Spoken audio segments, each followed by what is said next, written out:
One, two, three. 1, 2, 3 One, two, three. 有听到 Brian 讲 testing。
morning, everyone. Talk will start in 5 minutes. So we will need to we will start at 10:07 a.m.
and a very good morning to all of those who are present in today's online talk. My name is Kiki, and I will be your MC for this online talk. To start, I would like to invite the founders of Malaysian Student Initiative to give an introduction about themselves and also a short preview on what MSI is. With that, I now invite Seo Hao. Thank you, Kiki, and good morning, everyone. First of all, let me say a big thank you for all of you for joining us today. Whether you're tuning in from a living room, your bedroom, or even your bathroom, there's no judgment here. We've all been there. We are so glad that you are here today. And a huge shout out to the incredible team behind this event. First to the other two co-founders, Brian and Kai, who have been with me every step while building this initiative. And to our co-directors, Liao and Nesamani, and all the MSI committee members, thank you all for making this event into a reality. I would say that you guys are the real MVPs. And finally, to all of you, because without your curiosity and determination, this event wouldn't be possible. Now let me introduce myself. My name is Yexiu Hao, and I'm one of the founders of the Malaysian Student Initiative. And for those of you who don't know me, I was raised in Bintulu, Sarawak, a small coastal town in the east of Malaysia. And for those of you who haven't been there before, I would say that it's a beautiful town. It's small and cozy. We don't have that much of entertainment compared to the West, but I just love it. But growing up there, I realized something early on in life. Our access to information and resources, especially when it comes to academic stuff like choosing our courses and scholarships, was, well, let's just say slightly delayed compared to other places. But here's the thing. I've always been a dreamer. After flying abroad to the United States, after winning an innovation competition, I told myself one thing, that one day I'm going to study abroad. But the problem is, I don't know how. I didn't know what scholarships were available, how to apply for them, or even what courses to choose. When I first heard about scholarships for my seniors, I was like, wait, do people actually pay for your education? You're studying abroad for free and getting monthly allowances? I was so excited and intrigued that I spent hours in front of my computers researching about these informations. However, one thing I realized, these informations are either scattered or outdated. It felt like trying to navigate a maze without a map. Fast forward a year. Here we are today with the Malaysian Student Initiative. Our mission is simple, which is to provide you with the resources, the guidance, and the support you need to break through the limits and achieve your dreams. So why are you here today? To me, you have taken the first step toward owning your future.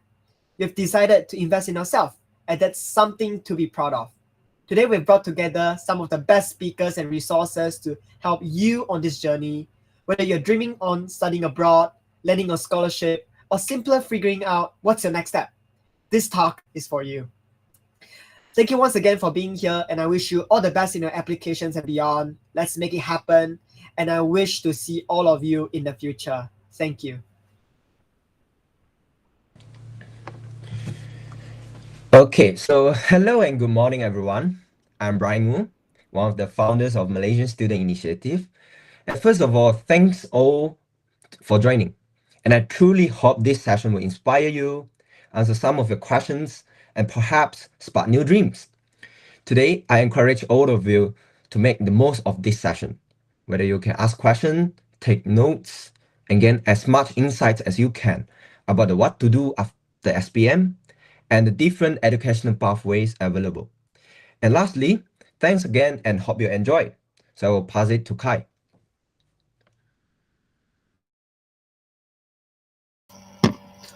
Hi everyone, I'm Kai and I'm from Negeri Sembilan, a state in West Malaysia. As you may now realize, MSI is an initiative that not only targets students in East Malaysia or in West Malaysia only, but we are targeting on students around Malaysia to together discover the opportunities on the future studies and also career planning. And now I'm feeling very thankful for the participation of you guys in this talk. I hope you guys will find it beneficial for your future plans, and I wish you all the best on your future endeavors. Thank you. Thank you, founders. For your information, this talk will actually be MSI's very first online event of the year 2025, National Educational Pathways and Scholarship Talk. For a clarification, this talk will be held for 2 consecutive days. That will mean today as well as tomorrow. The first day, we will be focusing more on the various educational pathways available in Malaysia.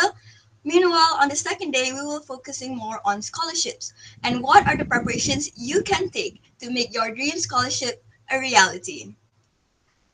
Now, I'm sure that the participants are dying to know what our speakers have in store to share with you guys. But before that, I'm more interested to know what are the things that you guys already know about educational pathways as well as scholarships. With that, you guys are kindly asked to scan the QR code and share what are the things that you guys already know about.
All right, since there are no sharing that was being made, it's fine. Maybe it's still it's still the weekend and all.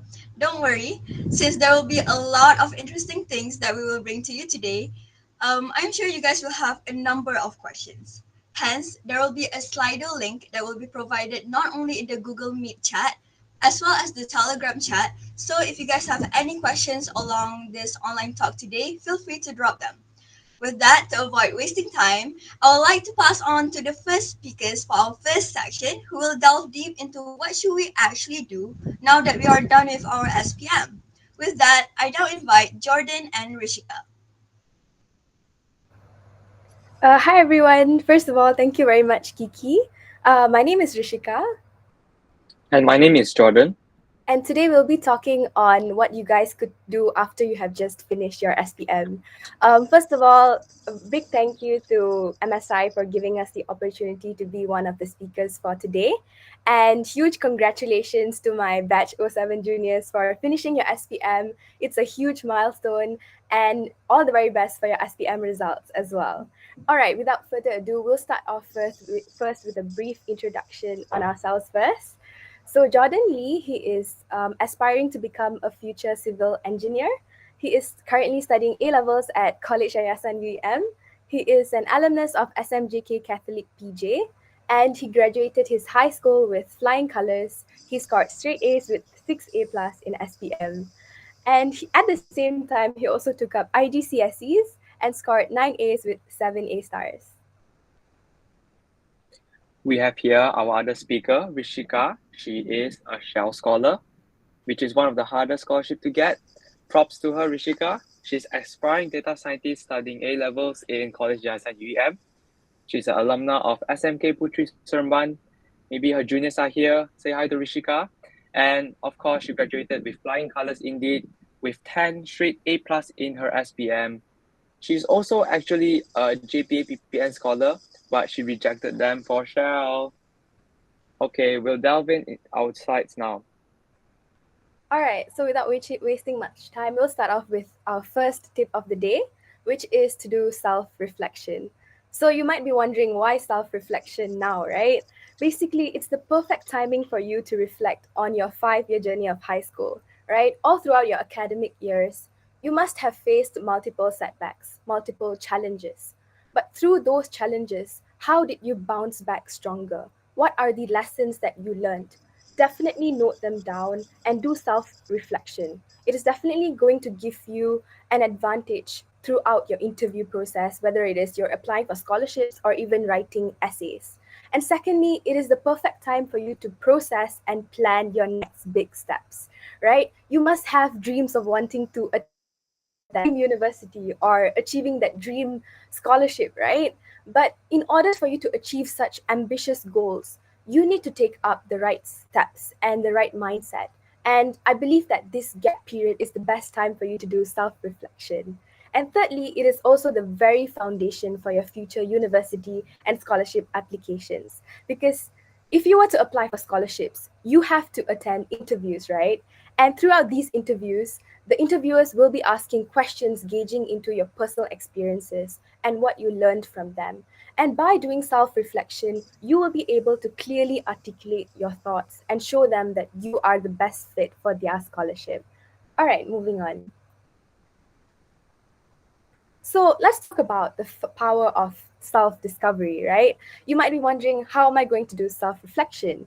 First of all, it all starts with reflective journaling.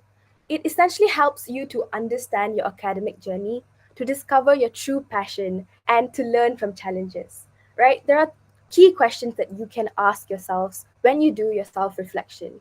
First of all, what are the biggest achievements that you have achieved so far? And how has facing some challenges and setbacks shaped you into the person that you are today? Also think about your 5-year vision. In, for example, 10 years' time or 20 years' time, where do you see yourself being? How do you wish to contribute back to your nation or to your community? Because, for example, during my JPA interview, I was asked questions on like, how am I going to contribute back to my nation through my desired course? So when you do self-reflection, that definitely gives you the insight into how you're going to articulate your thoughts and answer the questions in the best way possible. And it also helps you to find that sense of direction, to have the right mindset when approaching scholarship evaluation processes. And thirdly, also create a vision board, because manifestation is real. When I was doing my SPM, I did a vision board and I also sought for inspiration from Pinterest. And I also had that as my wallpaper. And in the end, I also ended up achieving straight A plus. So definitely believe in what you would like to achieve. And yeah, manifestation is real, guys. All right, moving on. So when I did my personal reflections, I discovered that I loved solving problems and I loved mathematics. So during my gap period, once I finished my SPM, I participated in various math competitions. As you guys can see, I'm pretty sure you're familiar with some of them, especially SASMO. So throughout these competitions, I definitely faced multiple challenges, multiple setbacks, but I tried to identify my weakness and work through them. And to all of you guys who are math enthusiasts, I have 2 amazing websites for you guys to spend your time. First of all, it's called The Art of Math. So this website is amazing because you guys can, there's many resources when it comes to math and Math Olympiad, because I know that Math Olympiad coaching can be very expensive at times. And secondly, we also have Brilliant. And Brilliant is not only for mathematics, they also have a computer science, AI, programming, data analysis, and many more. So you have all of the opportunities, but it is up to you of whether you want to take it or not. All right, moving on.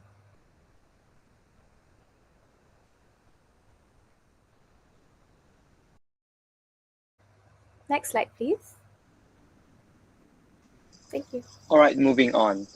After reflecting on yourself and thinking about what you want to do in the future, so the next step is to plan your journey wisely and carefully. So after XPM, what are the post-XPM pathways available to you in Malaysia? Of course, we have Form 6, which is the STPM path, Matrikulasi, some pre-options, and there are also ITM TVET options. Afterwards, you can take diploma or jump straight to degree, and afterwards, you're set to go to your career. Next slide, please. So in pre-U courses, there are actually multiple pre-U courses that we have invited speakers for you today. We have an A-level speaker with us today, an IB speaker. Foundation, we have a Mafi, which is the Monash University Foundation speaker today, and also University of Southampton speaker. For UPU, as a pre-U pathway, it's generally the Malaysian pathway, as in you apply through the government website and they will give you a university, a local public university of your choice. Okay, next slide, please. Okay, moving on.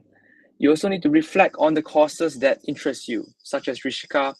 Her passion is in mathematics, and your passion could be engineering, it could be science, it could be history, it could be biology, it could be anything that you actually want. So during this gap time or this few 6 months, we really encourage you guys to go explore your options, go out, touch some grass, find out the courses that could interest you and that you would want to do in the future. For example, there is humanities/social sciences, studying economics, accounting, law, or there are also more formal and natural sciences such as engineering, medicine, computer science. Actually, all of these are career paths, and all of these can be good job options no matter where you want to go. The most important thing is to follow your passion and to follow your heart. Moving on. When finding the course that you like, or you want to find your dream university, whether it is in Malaysia or overseas, you actually can view this few university ranking system, such as the QS system, Times, Shanghai ranking, and also the US News Colleges ranking. While viewing this ranking, set that goal, you can draw that vision board, and you can work hard for that mission. Next. For example, in the US, it's important to do university research because actually the US do offer a lot of financial aid to students who are passionate in their subject and also excel well in various extracurricular activities. For example, in the UK, in comparison, they do not offer as much financial aid as the US, as there are some US schools such as Harvard, such as Princeton that offer up to 100% scholarships towards their students. So if let's say you're still not too sure on what you want to do now, you can still take the pre-U course. You don't need to jump straight into diploma. You don't need to jump straight into foundation. You take the pre-U course, you plan your university journey, you plan your career path wisely, and then you may land that scholarship, not now, not in Malaysia, but you may land that Ivy League scholarship. I'll take your question later. Thank you. Okay, following that, in university research, as I said just now, there are top local universities, UTM, UoSM. There are also very good international universities out there.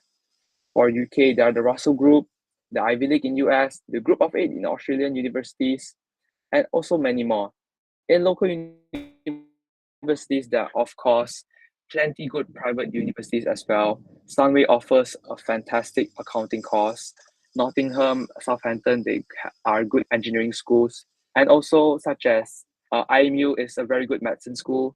So you guys should plan your path wisely according to your financial budget, according to your interests. And we'll cover that in the next slide. So in this guide, you would see some factors to consider on the university that you may want, whether it is overseas or local. So firstly is the offers desired specializations. You want to curate your choices to a school. For example, Sami has a good accounting course, so you will want to go to the school for the accounting.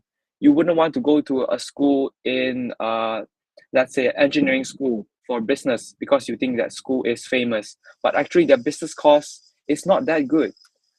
You want to understand your own passion and be really into that passion. Okay, next, it fits your budget. I understand not everyone here is available and not everyone here can manage the finance for let's say a private school or overseas. Public schools offer great financial budget for everyone, and it's not expensive with great education. And besides, you also want to see if the culture of the school fits your own personal liking, like schools in the city or schools in the countryside. You may love the laid-back lifestyle of the countryside, or you may love how the city works. You want to go to shopping malls on the weekends. You want to hang out with your friends in cafes. And last one is strong in your target field. As I mentioned just now, you want a school that's good for your field, and generally it's better for that, because when you come out to your career, they want to see you in the school that you actually know what your goal is, and not you didn't go to the school just for the name of the school itself. Okay, next. We're going into the scholarship section of our talk. So there are some private scholarships out there and also government scholarships. For the government scholarship details, you would have to join us for tomorrow's talk, where we will invite speakers from various scholarship bodies to give you guys insights and specialized tips and tricks for each scholarship to land your dream scholarship. For private scholarships, there are obviously a more merit-based scholarship, definitely. For example, the Jeffrey Chang Foundation scholarships for Sunway A-levels. You can get 100% scholarship if you get 9A plus and above in your SPM. And let's say the College Tunku Jaafar scholarship for the A-level students, there are different scholarships. There are merit-based, there are music-based, and there are sport-based scholarships. For the MCKL Principal Scholarship, this one is a little bit, not many people know about this, but MCKL offers a great A-level course with great lecturers in MCKL. Their principal scholarship is basically, if you get endorsed by your principal back in high school, they would offer 100% scholarship to you as long as you keep up with your grades.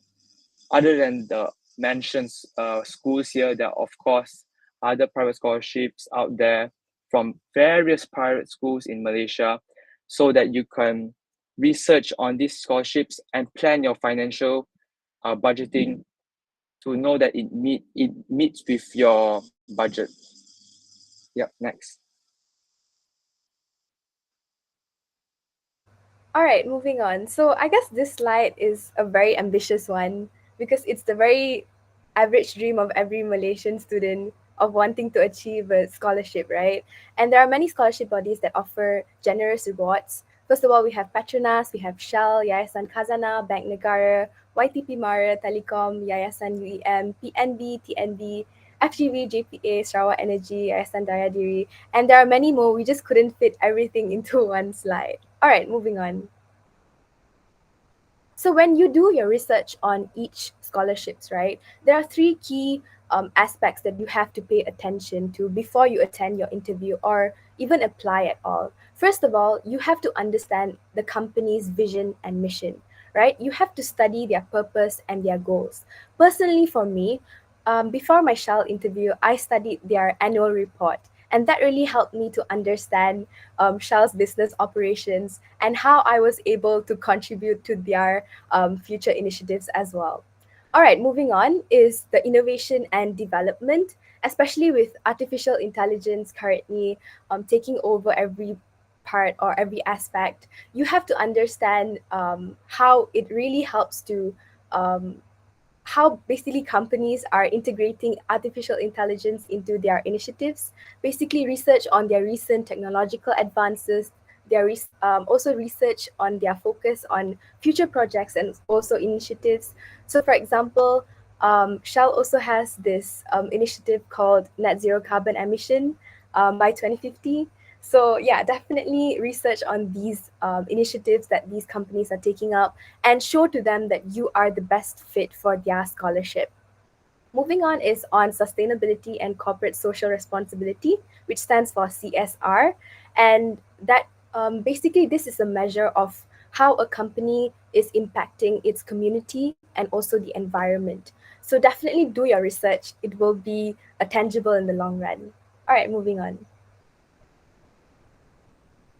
So, how are you going to do that research itself, right? First of all, create a spreadsheet to track your scholarships. Because trust me, once you have gotten your SPM results, you will be extremely overwhelmed. Because personally, for myself, I applied to around 10 scholarships in total, and most of them required you to write one or even more than one essay. And you also have to submit resume, important documents. You have to go back to your school to get signatures, accreditation. It's a lot of work and you will be extremely overwhelmed. So definitely create a spreadsheet to track the deadlines and to make sure that you have completed the essays on time. Secondly, connect with alumni and past scholars. And personally for me, this tip really changed my life because I connected with one of a senior shell scholarship recipient, and I just randomly hit her up and I was like, are you up to a mock interview, I don't know, trial? And I was extremely grateful because she was up to it, and I definitely understood my weakness when it comes to structuring my answers and basically understand how the whole structure of interview would flow. So definitely connect with past alumni, and if you can, create a LinkedIn account. So yeah.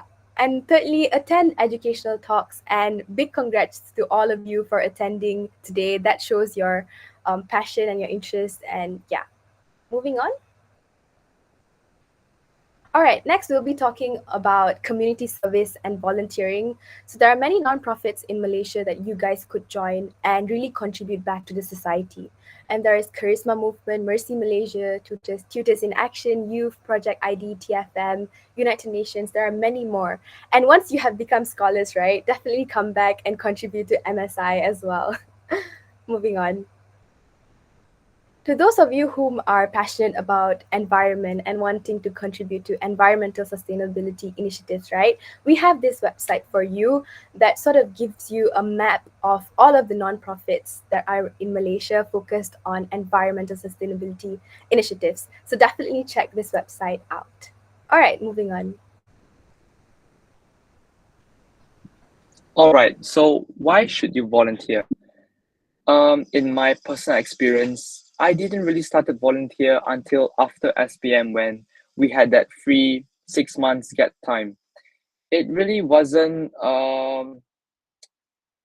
something that someone pushed me to do, but it's from the deep part of my own heart. I wanted to give back to my community, and I am glad that I did. It really is a eye-opening experience.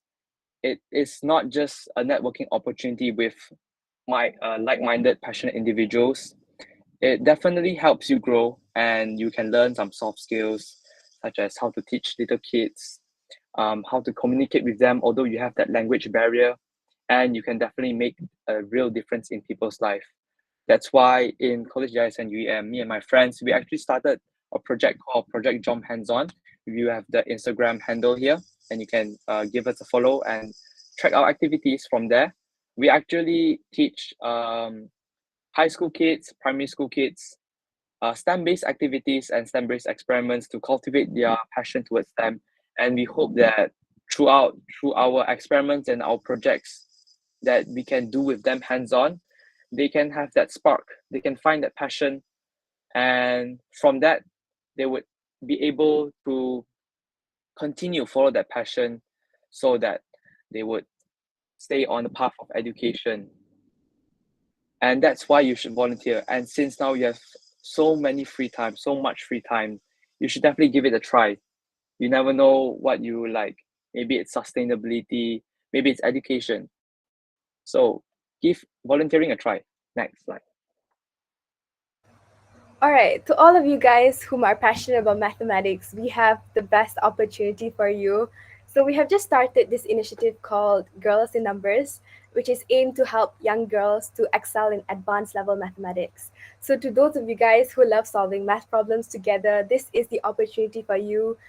Please sign up now as a volunteer. So there's basically scan the QR code, or you could also head over to our IG page where you can find the Google Forms for your volunteer interest form.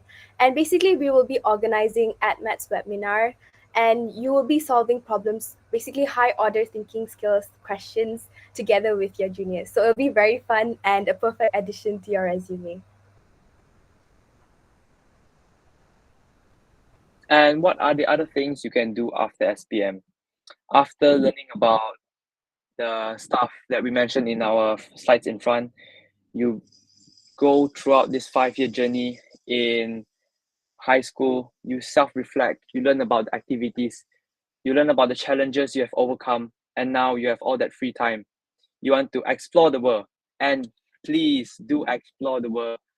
Explore Malaysia, explore the courses that may interest you, and don't just sit at home reading that book, sit at home playing video games. Go out, find part-time jobs, find internships, learn some new skills. So in these 2 slides, I'll be talking about the stuff you can do after SPM.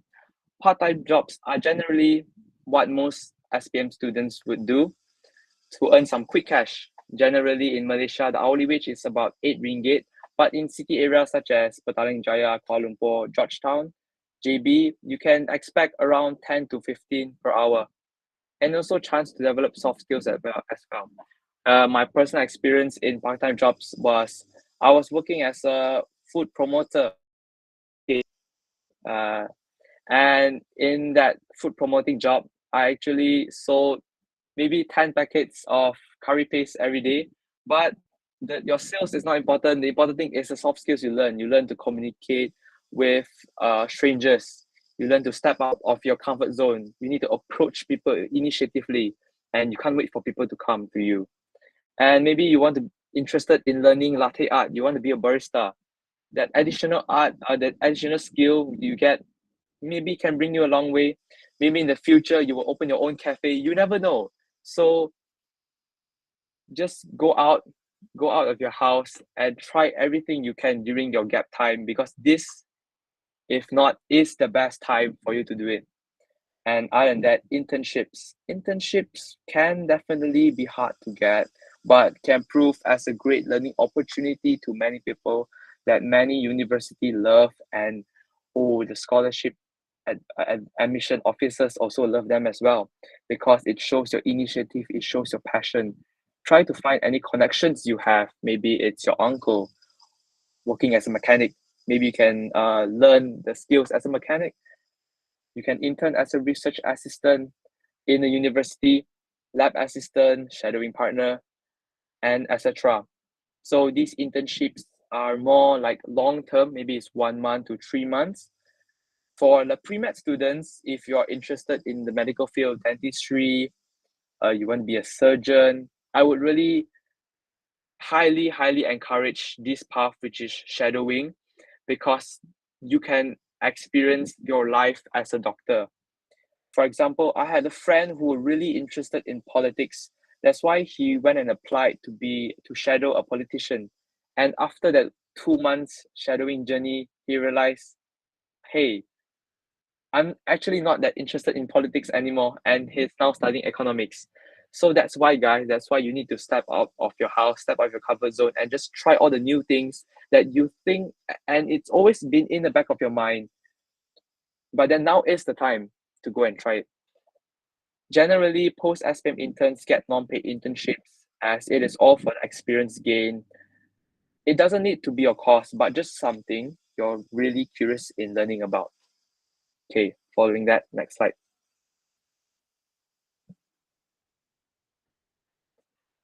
There are also many online courses and research you can do by yourself. So if you're bored at home, you should gain a new skill by attending online classes. Maybe some of you always had that thought in the back of mind that, hey, what if I learn how to code? Maybe I can be a millionaire once I start coding. Hey, maybe what if I learn how to trade stocks? I can be a millionaire once I start learning. So if you want to be a millionaire, you need to start. The hardest part of a journey is to start. So now more than ever, you have so many free time, and there are so many free online courses available. For example, Harvard has a free CS50 course teaching multiple computer science languages and coding languages. There are also Coursera. There are a few free courses, and there are also a few like online courses that are offered by our local universities, UKM, UTM. And for research part, it's generally like you just Google search and you just delve deeper and deeper into the rabbit hole of research. So let's say you're interested, how does SpaceX manage to land their boosters? You start by learning what the physics behind the booster, and then slowly go into deeper and deeper, and you realize, wow, this is something that I really want to continue in university and maybe even in work. So wow, you found your spark, you found your passion. That's why you should do all this stuff during SPM and not just stay in your room and play games, watch K-drama all day, guys. Start your own research and projects at home. It's great for engineering students, economic students as well. For example, if you're interested in physics behind a bridge, like me, a civil engineer, go build a bridge and test it. Go build a bridge and test it with multiple loads until it breaks. When it breaks, you get shocked, but it's very fun. And wondering how does day trading and stock markets work? Go learn it. To be honest, all of these skills won't be taught in university. They only teach the theory part of economics, supply and demand, but they will never teach how to trade stocks. So if they never teach it in 5 years' time, you will never learn it in 5 years' time. So why not learn it now? And following that, I would give some advice to the people after SPM. You have studied for 5 years of your life.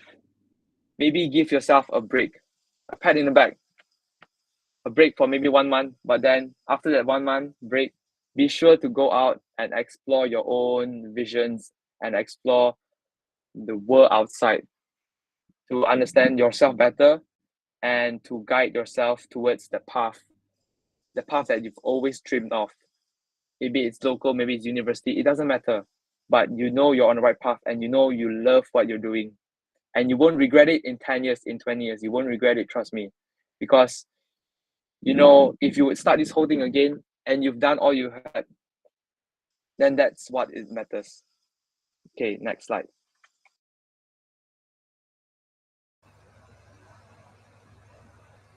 All right, and lastly, we'll be talking about English proficiency because for your scholarship interviews or essays, personal statement, everything will be in English. And if you were to pursue your studies overseas, right, you would also have to take up English proficiency test like the IELTS, which is conducted by either the British Council or IDP.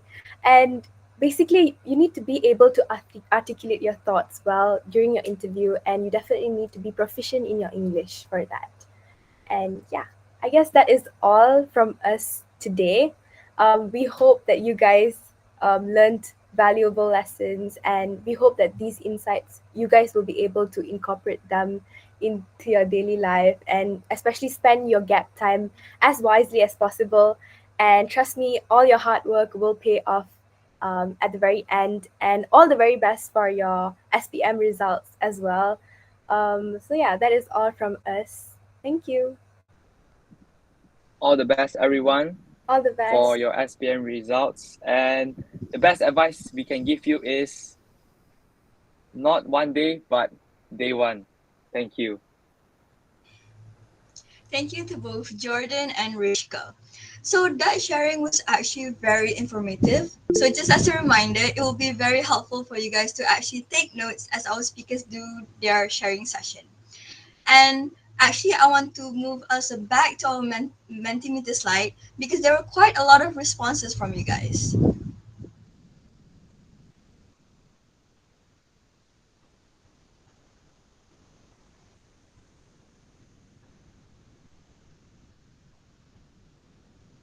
The Mentimeter slide for the interactive session.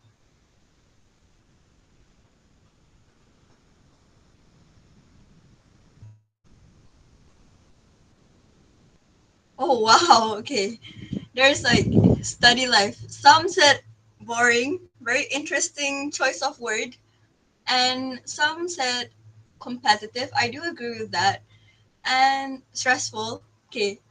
Even though it could be stressful, but I think it that is the essence of life.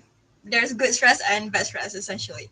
And the biggest word would be fun. That's really good. Optimistic outlook on your study life. Moving on to the second question. Okay. So most of you guys actually want to know more about educational pathways. So that's really, really good because today we'll be focusing on educational pathways and then said just want to have fun. That's good also because we don't want this online talk to be just like a boring talk and you guys don't get anything from it. And my friends called me to join. Hey, that's good as well because we want all of our friend group to actually achieve success in their life. Moving on to the last question. All right. The biggest one is on foundation. I do agree because in Malaysia we have the IPU, UPU, where most people actually pursue their tertiary education, as well as ASASI, Matrix, Diploma, and then some actually mentioned a few scholarship bodies. I see Shell, I see Government University, UPU, Bank Nagara, Petronas. Okay, very interesting, very interesting. That's quite a lot of knowledge that you guys already know. So moving on, I actually want to show you guys the QR code. So if you guys have any question that you guys want to ask our speakers, you guys can drop them, and we will answer the questions towards the end. So let us show them the QR code.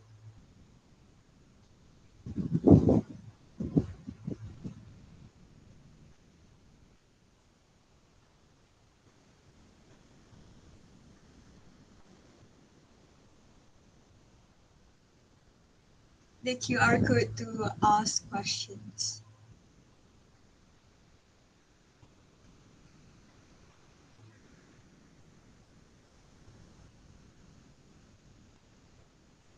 Okay, it's fine. Well, oh, there it is, the Slido link. Okay, let us move on to the second section, which is educational pathways within our country, Malaysia. With that, I would like to invite our speaker, Irdina from College Matrikulasi Selangor, to share more on matriculation. With that, I invite Irdina. Assalamualaikum and good morning to all of you. I would like to talk about matriculation program, or in Malay we call it as Matrikulasi. So there are a lot of matriculation in every negeri dekat dalam Malaysia ni. Contohnya macam kita ada KMNS, KMSW, KMS, which is now I'm studying at KMS, College Matrikulasi Selangor, KMK, KMM dan lebih lagi. Jadi jangan risau, kalau nak apply untuk matrikulasi, insyaAllah memang akan dapat. Jadi my advice is that you need to just apply for matriculation, apply for as many as you can. Matriculation, foundation, scholarship, don't worry. I'm sure if you you can get any of that. Okay, moving on to the next slide. So in matriculation, the cost bayaran pengajian dia tak mahal pun. Kalau untuk subjek sains yang paling mahal sekali adalah RM600. Kecuali untuk pelajar JP Pro, which is jurusan perakaunan profesional yang hanya ada dekat College Matrikulasi Selangor, kena bayar dalam RM1,000 ke atas. Tapi itu adalah bayaran untuk sekali sahaja. Dan kelebihan matrikulasi ni adalah setiap bulan kita akan dapat RM250 sebulan. Which is sangatlah affordable untuk tanggung setiap bulan dan makanan kafe pun murah-murah je. Kalau daripada keluarga yang susah, kita boleh dapat apply untuk anak angkat pensyarah dan anak angkat kafe. Which is very helpful to those who are in need. Kalau sijil matrikulasi ni, dia diiktiraf oleh universiti dalam negara dan juga luar. Contoh untuk universiti luar negara is like University of Nottingham, University of Bristol, University of London College, London College, and so on. Untuk dapatkan for flat pun tidak mudah, tidak susah pun. Kena perlu untuk belajar rajin-rajin semestinya dan juga kita ada ujian penilaian berterusan. Okay, moving on to the next slide. Okay. In matriculation program, we have 4, which is 1 year program, 2 year program, kejuruteraan dan juga perakaunan. Dan tambahan jurusan perakaunan profesional yang hanya ada di Kolej Matrikulasi Selangor. Untuk 2 tahun, dia punya program hanya ada 2 semester dan juga untuk 1 tahun hanya ada 2 semester dan juga untuk 2 tahun ada 4 semester. Tapi kalau nanti belajar, tak lama pun, tak sampai 12 bulan apa pun. Dia hanya kira 5 bulan dan 5 bulan sahaja. Kalau accounting pun benda sama juga. Engineering pun benda sama juga. Tapi tak semua matriculation ada, hanya certain sahaja. Contohnya macam KJ, Kolej Matrikulasi Kejuruteraan Johor, Kolej Matrikulasi Kejuruteraan Pahang dan so on. So moving on to the next slide. Jangan risau, I'm sure you guys punya marks untuk SPM mencukupi untuk masuk program matriculation. Contohlah, kalau untuk program SDS, which is sistem 2 semester, 1 year program, you guys need to only excel in all subjects and the minimum requirement is bahasa Melayu, bahasa Inggeris C, matematik tambahan, kimia, fizik, biologi juga C dan lulus sejarah dengan matematik B. But don't worry, if you are slacking in any of the grades, I'm sure you can still get matriculation program, but it will be need to 2-year program, which is system 4 semester. And we have 3 aliran, which is sains hayat, sains fizikal dan juga sains komputer. I think you need to really delve deeper into your interest because all these 3 aliran is sangatlah berbeza daripada satu sama lain. Contohnya kalau sains hayat tu sesuai untuk medik and sains hayat is terbuka untuk semua jenis course untuk ambil degree nanti. Tapi kalau untuk sains fizikal, more to engineering and sains komputer is more to IT program. Okay, moving on to the next slide. Untuk jurusan kejuruteraan pula, sama sahaja minimum requirements dia dan kejuruteraan belajar dalam matematik, kimia, fizik and basic engineering.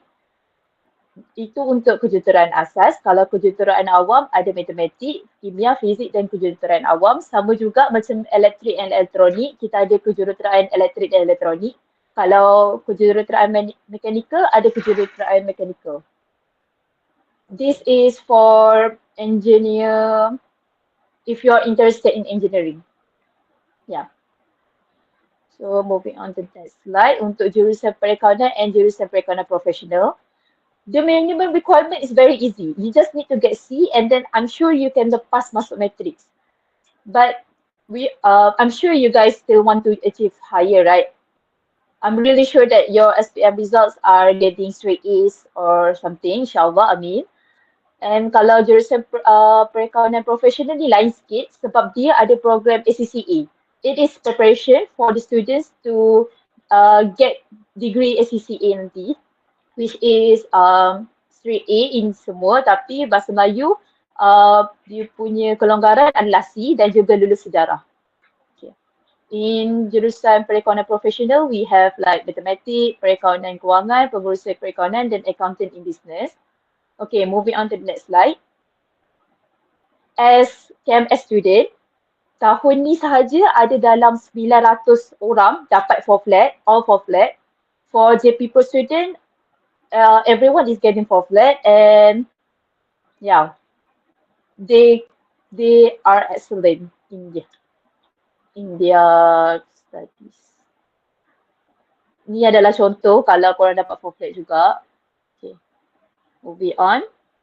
Okay, facility dekat dalam college sangatlah banyak. Contohnya macam ada bilik tutorial untuk kelas diadakan dan juga kuliah. Kuliah kita ada 2, which is dewan kuliah besar, 1 dan 2 dan juga dewan kuliah kecil. Kita ada 4 dewan kuliah kecil.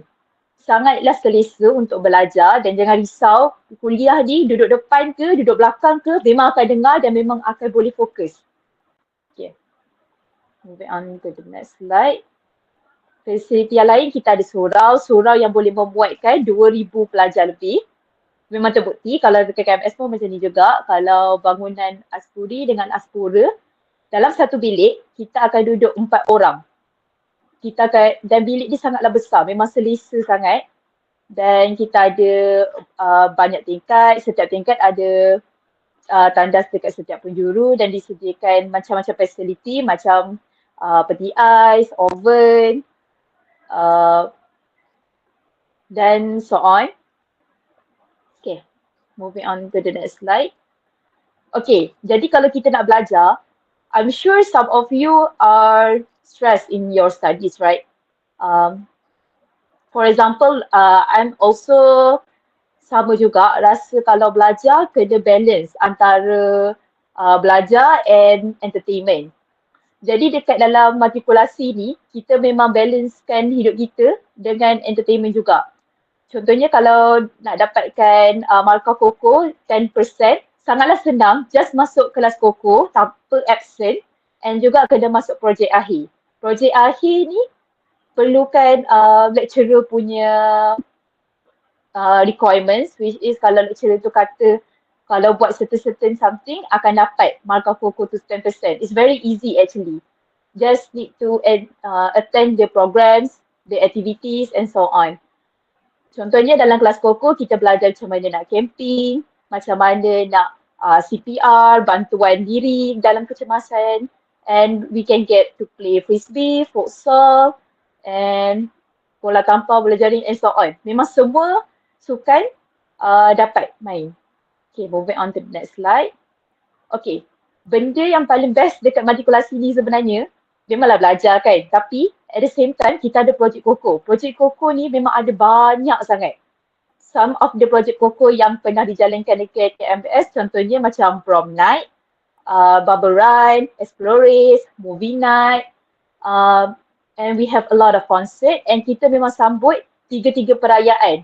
Macam nanti kita akan ada sambut Hari Raya, kita sambut baru-baru ni Tahun Baru Cina dan kita akan kita dah sambut dah Pusam semua.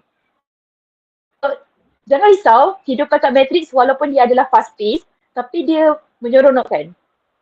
Dan dekat Matrix ni realize that matriculation have a lot of different kind of people, but kalau pandai bawa diri, kita memang boleh build our own friend group. Because everyone is friendly and everyone is open-minded to your personality, no matter if you're introverted or extroverted. So this is some of the friend group that I built, which is like in Explorers and Pembimbingan Akademik. We also have JPP, Jabatan Perwakilan Pelajar, and you can apply if you want to build your own confidence. Okay. I think that's all from me. Thank you so much to Irdina for the interesting sharing session. Now, let us move on to our next speaker, Nila Verson, who is currently studying in University of Southampton, where he's doing foundation in electrical engineering. All right, thank you. Good morning, everyone. Nila Verson Subramaniam, and I'm currently pursuing my foundation in engineering at the University of Southampton, Malaysia. So today I'll be sharing my journey starting from applying to different universities, researching my options, getting into university, and my experiences in university life. Next slide. Right.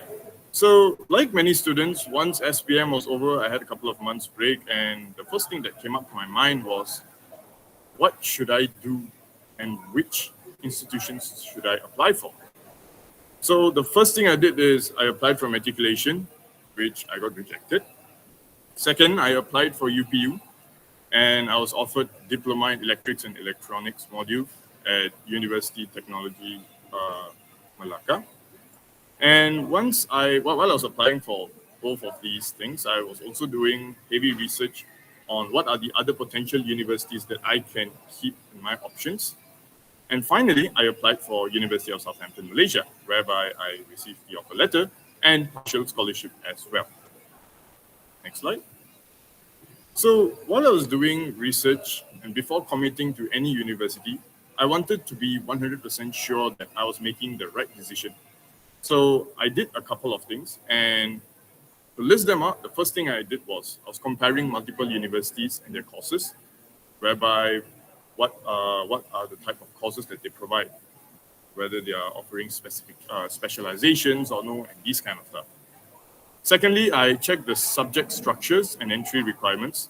Since I'm more of a guy who has passion in engineering, what I did was, for an example, I did a comparison between university syllabus and Southampton syllabus. So in Nottingham, they have options, wider options, whereby you'll have to take chemistry and biology because they have different fields. But in Southampton, it's only restricted to 3 main undergraduate programs. So there's no chemistry and biology at all. It's just physics and math. Third, I was also exploring scholarship opportunities. I wanted to see what are the financial aid that was available, whether if it's external or internal, and so on. Fourth, I was looking into university reputation and global ranking, because the main reason why a university's reputation and global ranking matters a lot is the value it brings on your certificate. For an example, if I were to graduate from a top 100 world's top 100 university, and I get that degree on my hand, and if I were to look for a job, I have a higher likelihood of getting hired compared to other universities that are not in the top 100 world ranking list. And I was also looking for 2+2 programs, or in other words, twinning programs. So I can perhaps do my first year and second year in Malaysia. And if I were to pursue with my third year and fourth year, I can either go to UK, Australia, or any other countries. Next slide. Right. So after evaluating everything, one university stood out to me, which was University of Southampton, Malaysia. The reason why is because first, it's in the QS World Rank 80th place, so which means it's a globally recognized institution. Second, it's renowned for mechanical engineering. It's top 3 for mechanical engineering in the UK. So it's a very strong program for my field and my interest. And third is it's a founding member of Russell Group, which also indicates that it has high academic standards and industry reputation. So if I'm going to go for an internship, or if I were to get hired for a job, is a very higher likelihood of me getting hired. And finally, we have a compulsory training program, which means I'll have to do my first year and second year in Malaysia.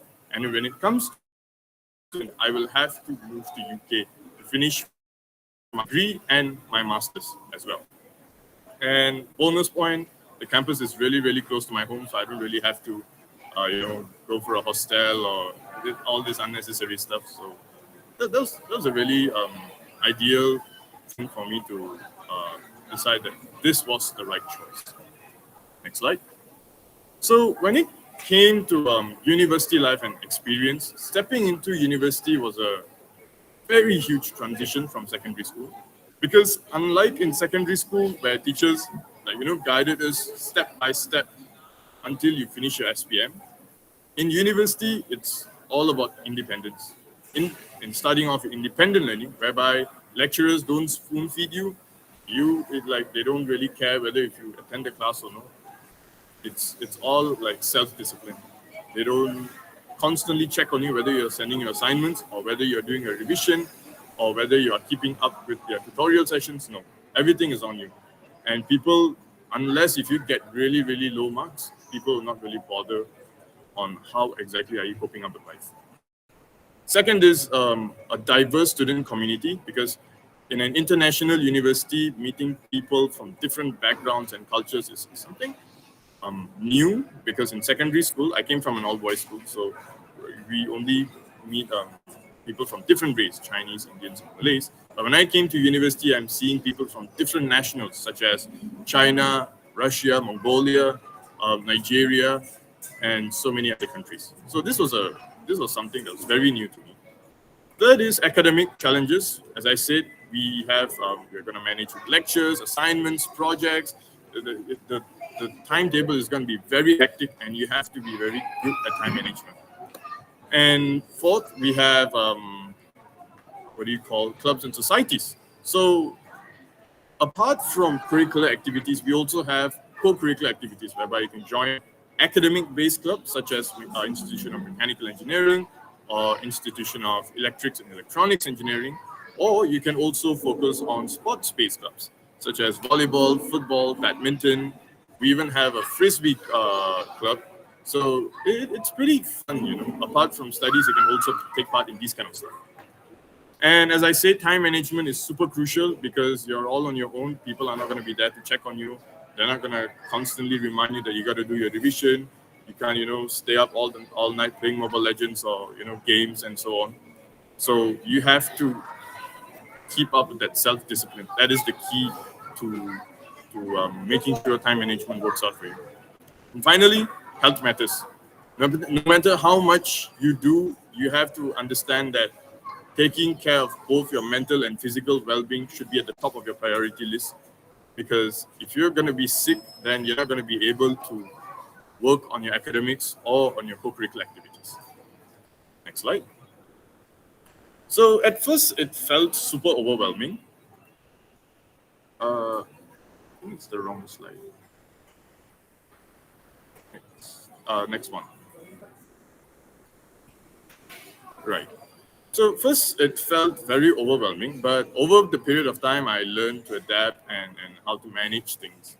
And currently, I'm involved in 5 different organizations, 4 of them which are clubs, and 1 of them is a university-based organization, which is Staff Student Liaison Committee, IMECI Student Chapter, Computer Science Club, IET on campus, and Isaac in JB. And currently, I'm also running for the Student Association elections as well. You may not have to be as extreme as I am because managing 5 clubs is not easy. Some people call me crazy for that, but you'll get around it. But what I'm trying to say is, don't just stick to your academic part. Don't be too nerdy and just don't work on your revision, study, and that's it. Look out, explore towards the opportunities that are provided by the university. Enjoy your life. Just don't stay in a cocoon. Because these experiences that you get by joining these clubs, they're going to be very invaluable in terms of developing leadership, communication skills, teamwork skills. And these are the things that you can't learn by just studying your academic part. You can only get this by gaining the experience by joining these kind of societies. So let me show you a couple of events that I took part. Next slide. So for an example, we've been volunteering for an event called Robomania by Tech Dome.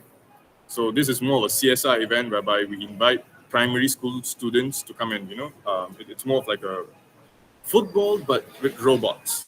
So I was a referee for that, and we learned how to deal with students, event management, liaising with people, paperwork. Paperwork is a really, really hectic job when it comes to clubs and all of that.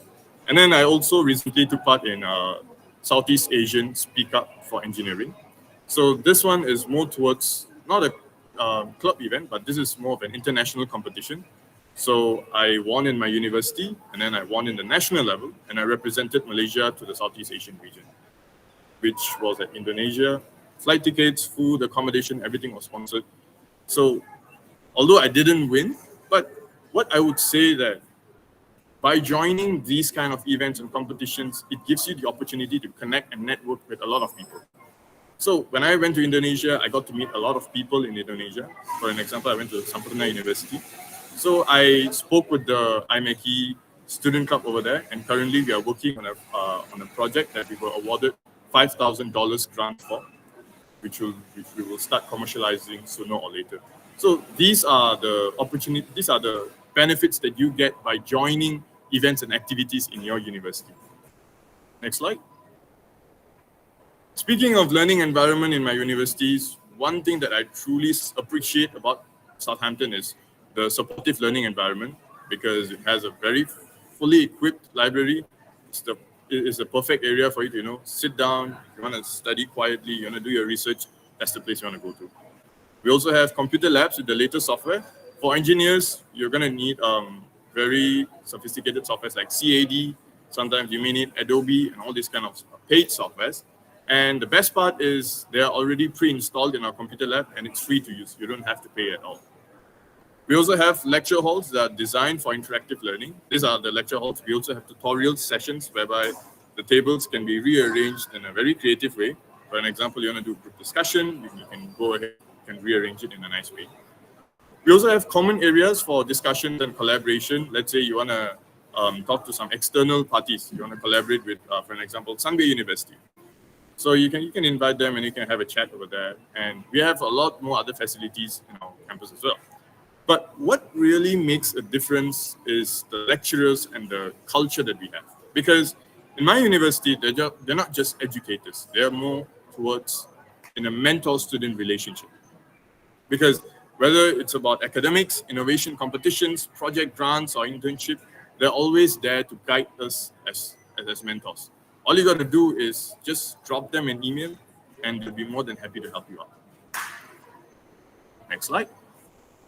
So looking back at my journey for this past few months, I have picked up some really important lessons, whereby the first one is health should be your number one priority. No matter what is going on in your university, no matter how many clubs you're involved in, your health should be a number one priority. Do not ever compromise your health for the sake of doing events or for the sake of getting better grades and so forth. Because if you're compromising your physical and mental health, that's one way to drag yourself down the bad path, right? Two is live your life by the law of karma and stick to your principles and values. This is more towards moral ethics. No matter what happens, always make sure that you think in a rational way, you're compassionate, you don't lie, you're genuine, honesty. All these moral values. You learn this in SPM. They ask you to memorize all the 16 values, right? I'm not asking you to memorize, but keep this in your mind and live your life by it. Because if you're these kind of rules and start doing things that is not morally right, then karma has its own way of getting back at you. So you don't want to get onto that side. And third is constantly seek for opportunities to achieve and grow. I bet that's a typo. So don't just stop at a point of time and then don't feel just comfortable in that area. Constantly seek out for opportunities. Just because, for an example, let's say if you win a competition, don't just stop there. Look out for other competitions. Look out for way to improve yourself. Like previously, the previous speaker said, there are online courses available on EDX, Coursera. You can sign up for Harvard CS50 course. You can learn Python, Java, C++, and so many other languages. So don't just feel comfortable in an area and stay in that comfortable zone. Get out of it, push yourself, push your limits to the extreme level. And the final thing is strategy and planning is key to success. So there's this quote that my teacher used to say, failing to plan is actually planning to fail. So any type of things that you're doing, let it be academics, let it be your co-curricular activities, event management, event planning, make sure that you have a clear vision and a focus, and you have a very strategic plan for you to execute. Because when you have a plan, you know what exactly you're doing. Even in the times when you feel down or when you feel lost, you have something to get back on track. When you don't have a plan, you don't have anything. You're just standing in the middle of the road. You have no one to talk to. You have nothing to do. You're just alone, which you don't want to do because it's going to end up into the path of failure. So that will be all for my journey so far. I hope this gave you some insight into what university life is really like. Thank you for listening, and thank you. Have a nice day. Thank you so much, Nila. Next, we have Aiman from Institut Pendidikan Guru Campus Tun Abdul Razak, who will share more insights on IPG.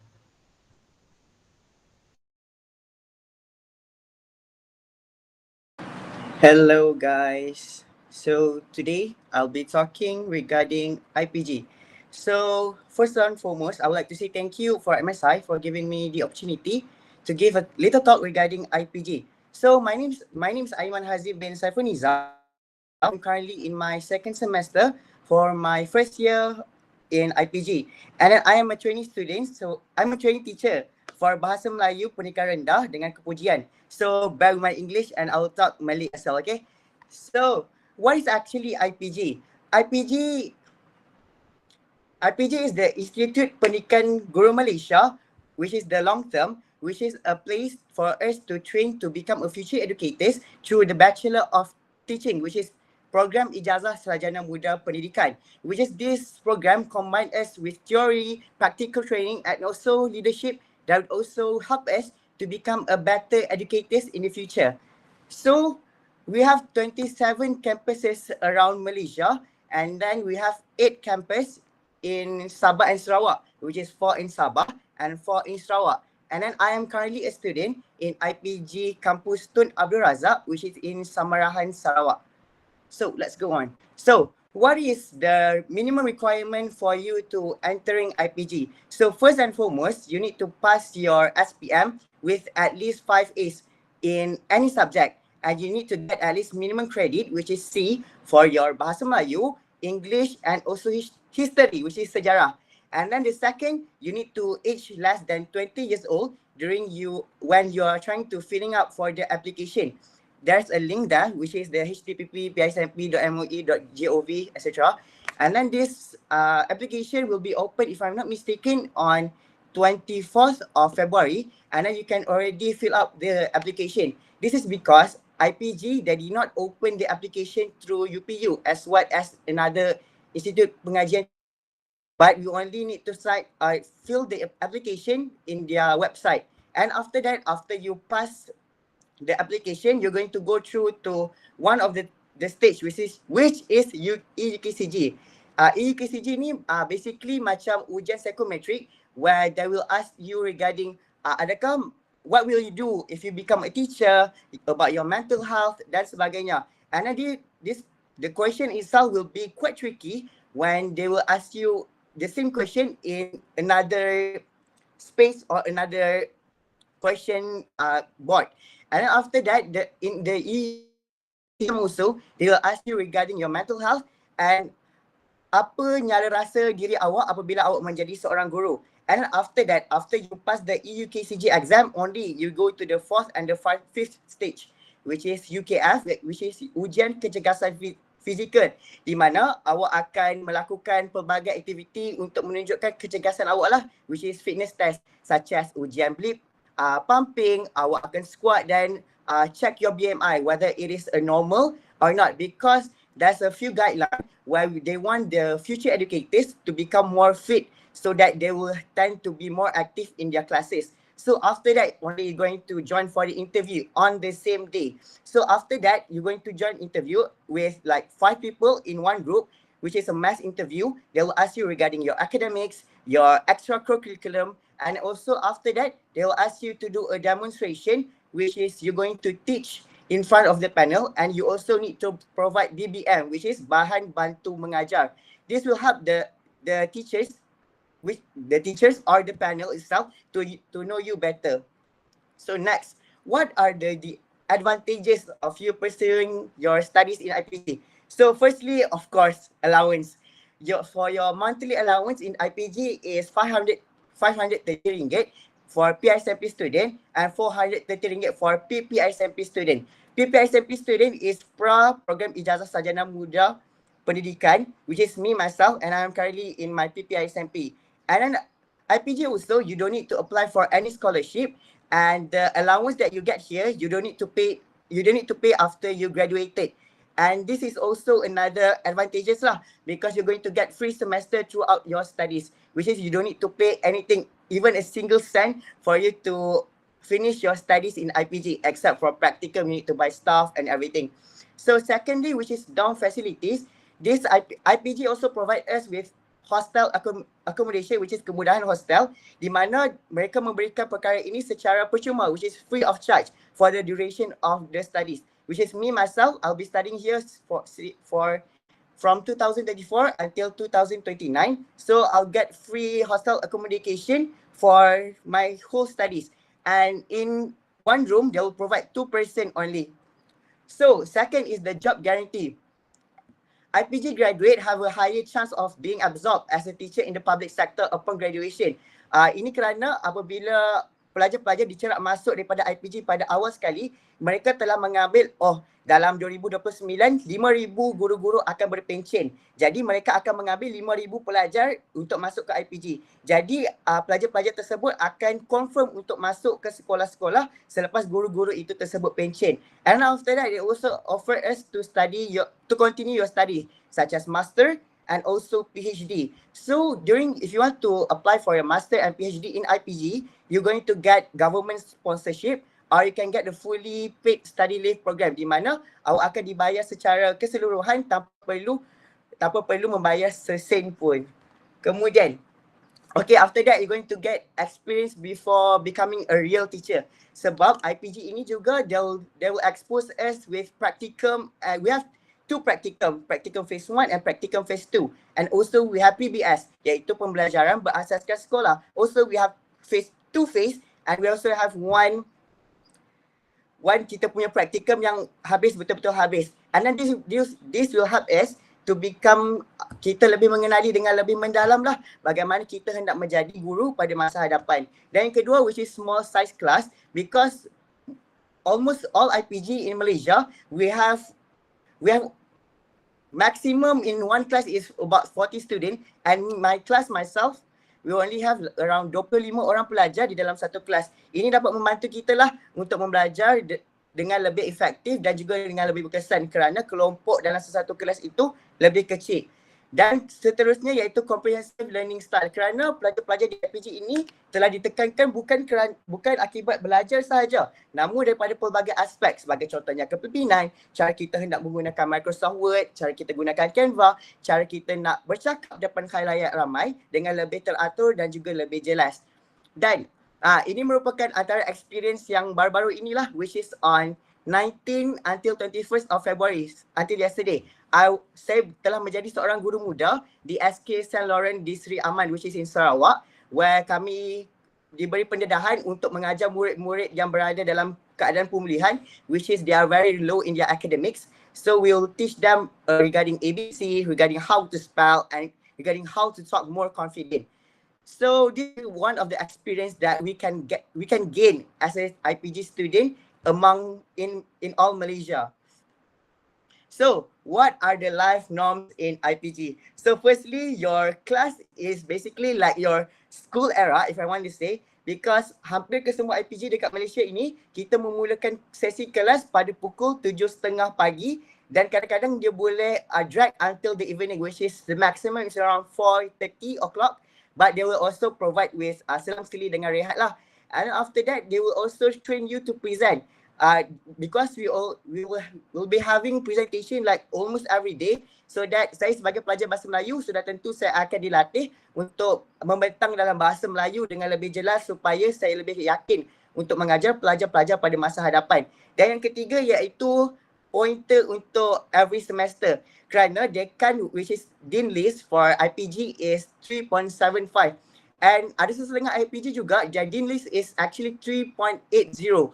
So it is very competitive for us to get the result, but it is possible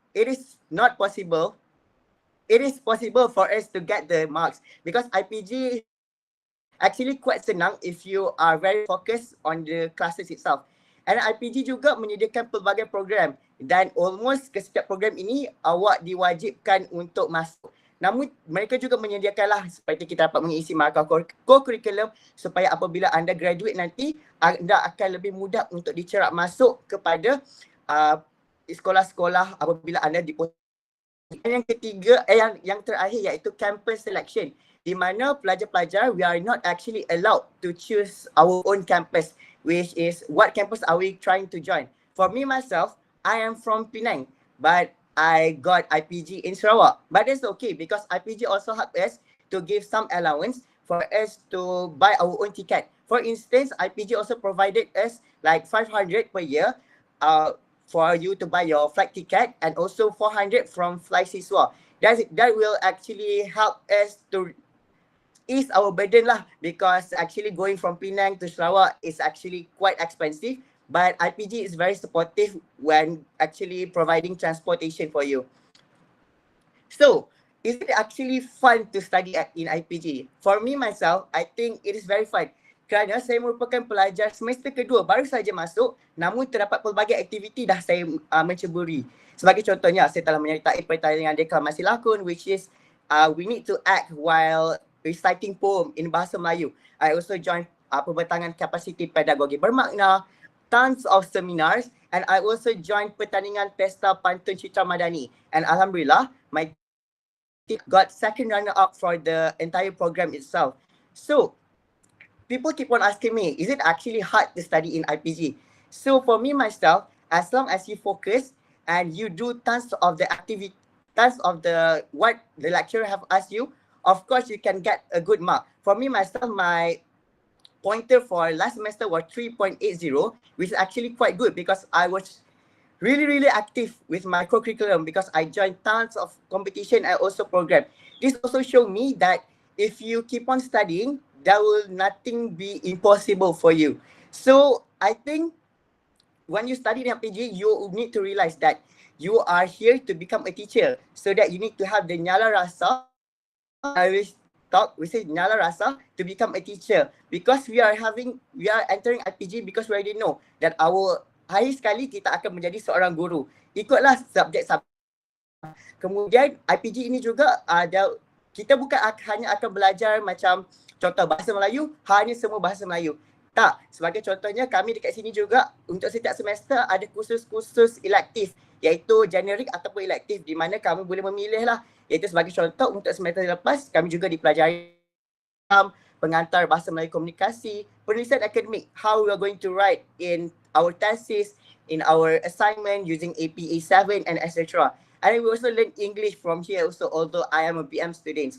So people, for me myself, I think menjadi seorang guru ini merupakan antara salah satu kerja yang mulia, kerana apabila kita posting nanti, semua orang akan kata kita cikgu, kita cikgu, kita cikgu. Dan lepas kita pencen sampai kita mati pun kita akan buat sebagai guru. Kerana jika seorang guru ini membuat silap, satu generasi manusia akan sengsara. Dan saya rasa itu sahaja sebanyak daripada saya, and I think that's all from me. Thank you. A big thank you to Aiman. I believe there were a lot of advantages that were being highlighted in joining IPG. Last but not least for this section, let me welcome Hannah, who is a current student in German-Malaysian Institute, or more famously known as GMI, where she takes Diploma in Electronic Engineering. Okay, thank you for the kind introduction. Hello everyone, my name is Nurhana binti Azmi. You can call me Hannah. So my topic today is Diploma in Electronics Engineering. Next slide. Diploma. A diploma falls under the category of pre-university program. So it is a program which you take before going into your degree life lah. So most of diploma, the duration is for 3 years, which depending on your enrolled courses. So for diploma, people usually ask, why a diploma? Like diploma are such a pathway that people usually disregards that diploma macam tak cukup pandai ke? Tapi sebenarnya tak. Diploma ni people usually would classify diploma in 3 different categories, which are first, diploma ni boleh dijadikan untuk fast track towards the workforce. So if you don't want to study until your degree, you can just go take a diploma with your specified courses, and after getting the diploma, you can go straight to your workforces.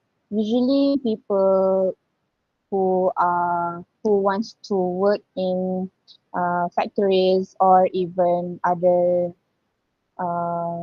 work lah. Sorry. So, and then people usually take diploma because of the specialized and specific courses. Like for me, my course is electronics and information technology. People would usually heard about electronics engineering, right? But for my diploma, for my course, we would go in depth in the semiconductor studies, and we would our main studies is about IoT and artificial intelligence punya understandings lah. And then lastly, this is not a very common, I believe it is not a very common knowledge to all, but do take diploma as a second chance to study overseas. So if you want to study overseas, but maybe your result does not really membenarkan keadaan untuk study overseas, so you can take diploma, you get a good grade, and then you can apply for overseas courses within your specified choices lah. Next slide. So this is me as a diploma student. My course is Diploma in Electronics and Information Technology. The duration for my diploma will in 3 years, which includes 6 semesters and includes an internship within the last semester. So I take my diploma in German Malaysian Institute located in Bangi, Selangor. So these are the bits of my diploma life. As you can see, yes, engineering students do have a social life. It's not about, diploma is not all about studying. You can go into clubs, you can register to competitions, and for me it's a lot of fun because you can build connections. You can have so many friends that I believe will give benefits to you towards your future, and it is just a lot of fun. It makes your diploma life a lot of fun. Next. So these are the moments in class. So for GMI, our syllabus are split into 70-30 percentage, which 70% is about practical works and assignments, and the other 30% is for finals and theory. So for practical works, most of the work you will have to do it with your group mates. It is all a group-based project. For example, my current project is about building a robot, a speed robot with an ultrasonic sensor. So I have to build the robot with my teammates. We study together, we do research, and just and then at the end of the deadline, we'll have to present our project lah. And then for GMI, our classes are very small. In one class, there are only about 20 people because GMI are very focused towards the student. They want to make sure the students are all very understand towards the and do not worry. Engineering is for me, engineering is a hard subject. But if you work hard, if you study hard, you hustle for it, then you will definitely have the good results. So next. So I want to touch a bit about it in GMI.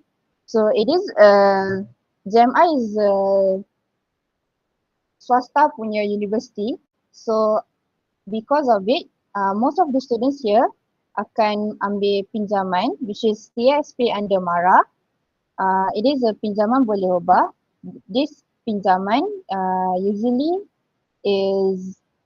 can be considered for repayment reduction as if you study for it, and if you really work hard towards your results, by the end of your diploma, after you graduated, you can reduce your repayment reduction, which you will have based on the category, I guess. And then this pinjaman includes tuition fees, living expenses allowance, which is allowance sara hidup, and then lastly transport allowance, especially for students yang daripada Sabah, Sarawak yang nak belajar dekat Semenanjung Malaysia. And then lastly, how do I sign? Yeah. Okay. So lastly, how do I sign up in a diploma?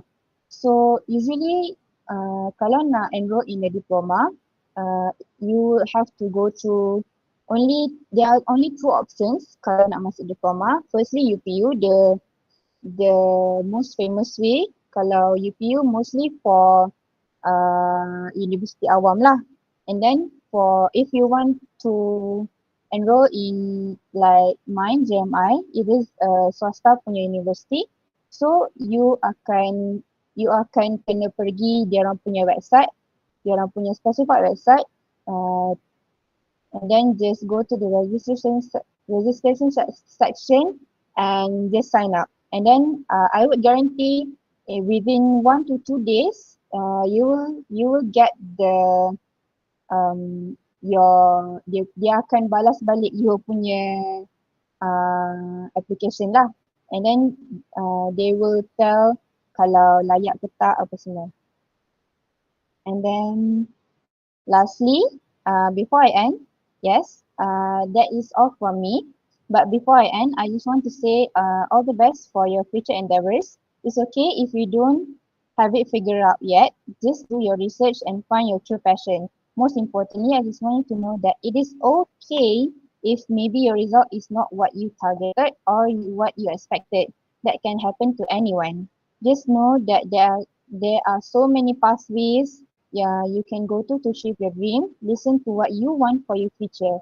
In the end, it's all you that will go through everything. So that's all from me. Thank you so much, MSI, for having me. I'm sorry if there are any kekurangan. It's truly been an honor. Thank you. Thank you so much, Hannah. Now, we already touched on educational pathways within Malaysia, but how about for those who are more keen to pursue their tertiary education overseas? Worry not, our next section comprises of speakers from different preparatory programs which are designed specifically to pursue your tertiary education overseas. With that, I would like to invite Lumna from College Yayasan UEM as our first speaker who will elaborate more on A-levels. Hi, can you see me? Okay, hi, my name is Lubna. Today I'm going to be talking about A-levels and hopefully give you a bit of insight on what you should expect should you choose this educational pathway. Next slide, please. Okay, before I talk about A-levels, I'll talk a bit about myself. Just to let you to get to know me. My name is Lubna binti Muhammad Sharif. Right now, I'm in college Yayasan UEM, but previously I was from SMK Konvent Bukit Nanas, and my intended course is history or journalism. I'm double majoring. Okay, next slide. Okay, so how does A-levels work exactly? Should you choose A-levels, there will be two parts to your study. So there is AS and A2. Both carry around 50% for your final A-level grade. So should you choose this, I would say pursuit, I would encourage you to put the same amount of effort, time, and energy for both parts because both of them carry the same amount of weight. So for AS, it will be in the context of KY at least, because our program is a 24-month program. It will be for the first 12 months, and it's usually to establish a solid foundation on the subject that you're learning. And for A2, it's also going to be for the next 12 months, but it's a more in-depth study of the subject that you learn. However, this is subject to the institution that you are studying at. So for KY at least, our program is 24 months. So it's separated with 12-12. But with other schools like Taylor's and Sunway, I believe they have an 18th month program. So it's going to be separated for 9-9. So you'll essentially be covering the same amount of content that we do, but in a shorter period of time. Okay, next slide, please. All right, so should you choose A-levels, what should you expect? Number one, lots of studying. I don't want to discourage you from taking A levels, but I also believe that transparency is very important. So you should expect so much studying. This is because A levels prioritizes depth over breadth.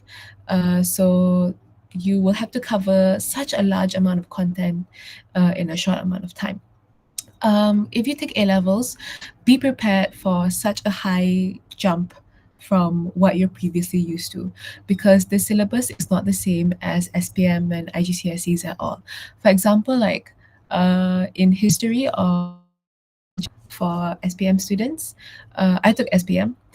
So for Sejarah SPM, for essay questions, let's say like questions with 8 marks, all you have to do is just sort of list out 8 facts or 8 points, and then you get the 8 marks. But for A-level history, you actually have to write an essay that is a debate on paper. So you will be given a prompt, and then you have to argue for points which support the prompt and which are against the prompt, and then you have to come to a conclusion.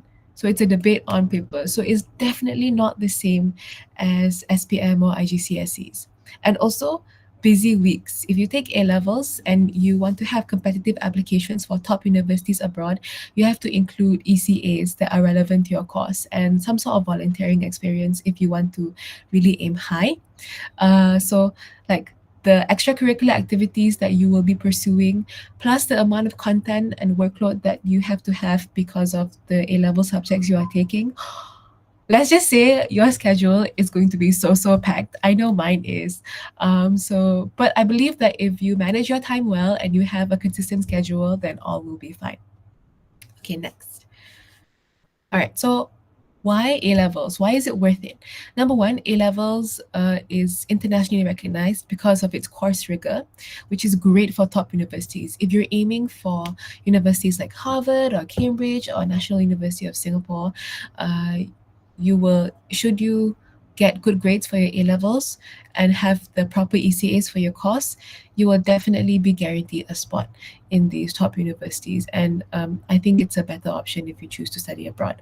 Also, A levels exposes you to more in-depth learning. The subjects that you take, regardless of whether it's humanities or sciences, it's more detailed and it's more intricate. And it's great for university prep. I have had seniors who told me, who are in university now, that the knowledge that they gained during A levels was so useful for them when they were attending classes in uni. And it also gives you flexibility for your courses. Of course, this is subject to the course suitability, but it's easily interchangeable. For example, my combination for A levels is history, geography, English literature, and marine science.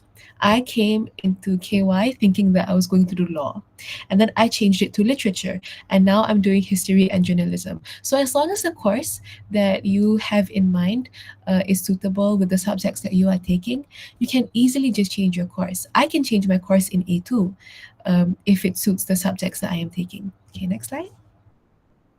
All right, so how do you prepare for this A-level journey, and how do you not make dove into my A-level journey like head first, can't lose? Don't do that, by the way. I think the first thing to do is always do research. Like, do the best amount of research as you can. Do the research on the subjects that you want to choose. I personally wish I had done this for literature and history, especially because those subjects are super duper heavy, and had I come in with a background knowledge of what I was going to face, I probably could have done better for my exams, or I probably could have made the transition process to my A-level journey a lot easier. I think research is very important regardless of what educational pathway you're joining anyway. It's just good to come in with some sort of background info so that you're not completely starting on a blank canvas.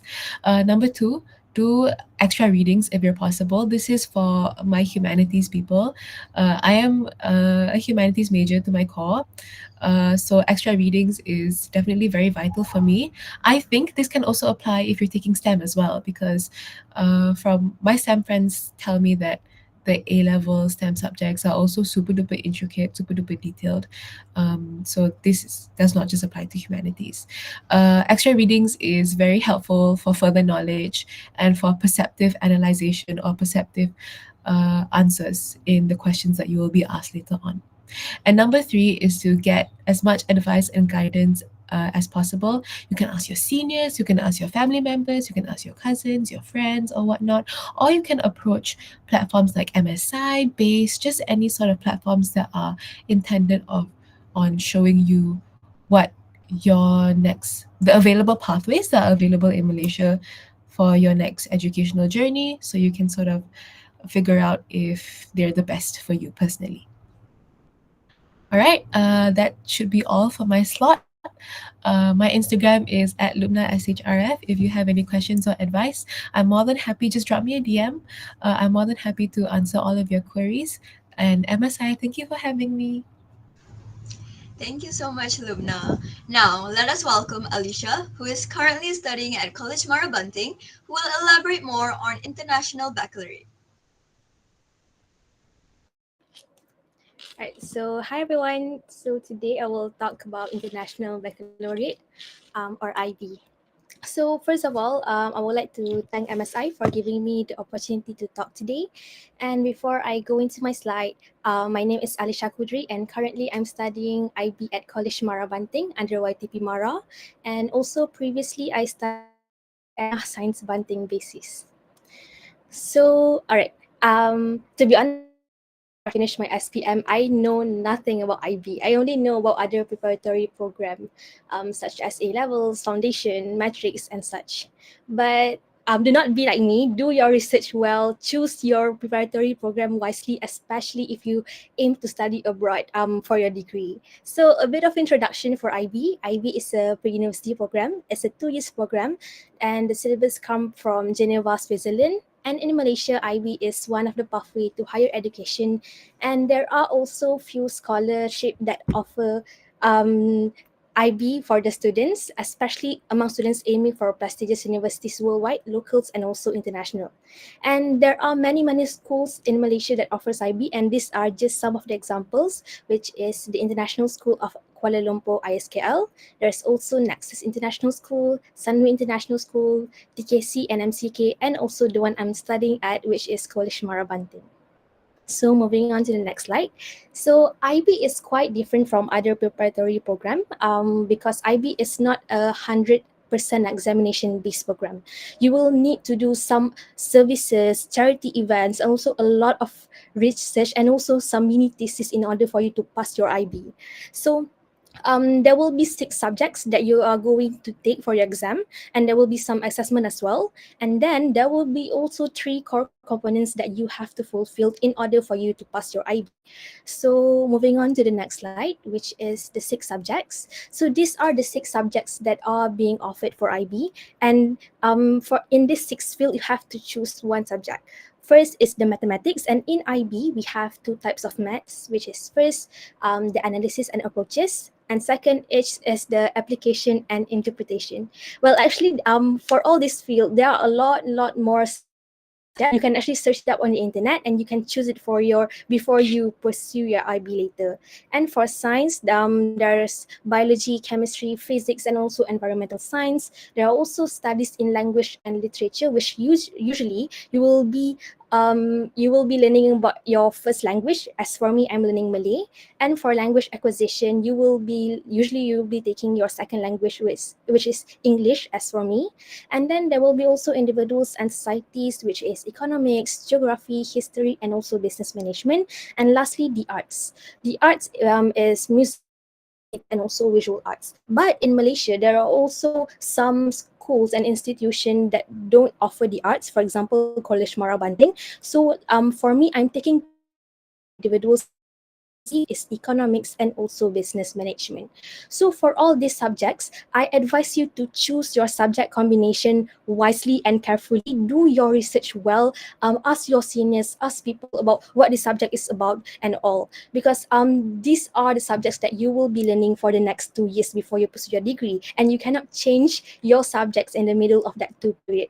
And all of these 6 subjects, you need to choose whether you want to study it at higher level or standard level. So higher level, obviously, you will be learning it more in depth, more hours in classes, where as standard level, you will only be learning it at surface level. So how should you choose your subjects carefully? It's actually for you to aim what course you want to pursue for your degree, and what university are you aiming for. For example, I'm aiming for actuarial science, so maybe I will search for the requirements, university requirements for actuarial science, maybe in United Kingdom, because all university, they offer different requirements even though it is the same courses, which is actuarial science. So maybe London School of Economics, they prefer me to take mathematics, analysis, and approaches. Maybe for University Manchester, they prefer me to take some other subjects. So do your research carefully, list down at least 5 universities that you are aiming for your degree, and of course your course as well. And then based on that university requirement, choose your subjects, so that when you want to apply for your degree later, you won't struggle a lot in the future. So moving on to the next slide. So these are the 3 core components that you also have to fulfill in order for you to pass your IB. First is theory of knowledge. So basically, theory of knowledge is not a subject, but basically you will learn in class how society perceive knowledge in our world. So at the end, you will have to write a 900-word essay, and also you will need to present it at the exhibition at the end of IB. And then you will also have extended essay, or we call it EE. So extended essay is actually like a mini thesis, a 4,000-word research paper that you are free to choose any topics, any of the IB subjects. Even though you are not studying that subject, you are free to choose. So you need to do a research paper based on what you have learned before. So the OK and EE are basically just essay, but more to research. And lastly, there is creativity, action, and service, or we call it CAS. So CAS is actually you need to do a lot of activity 3 times a week until the end of IB. You need to engage and collaborate with others communities. Maybe, for example, charity events, street cleanup, and also you need to do many sports as well, clubs, and also activity that are prepared by the teachers as well. So all of this activity that you do 3 times a week, you need to do your reports. You need to take pictures of all those activity and submit it to your teachers by the end of the month. Moving on. Okay, so these are the grading system for IB. It is quite different compared to other program, which is for IB, for the 6 subject, you will be graded 1 to 7, which 7 is the most is excellent and 1 is very, very poor. So 6 subjects times maximum of 7 points will be 42. So the core components, CAS will not be graded, will not have any point, but still it is mandatory for you to fulfill your CAS in order for you to pass your IB. So TOK and EE will made up 3 points, and 42 plus 3 will made up of the maximum 60 points.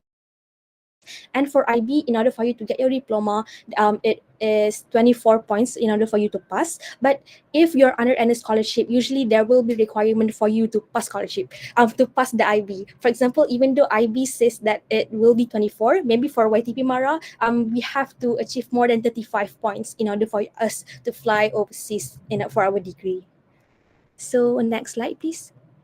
All right, so for the 6 subject that I mentioned earlier, it is not 100% exam based again, because there will be internal assessment and also external assessment. So for usually internal assessment will be 30% and external assessment will be 70%, but still it depends on every subject.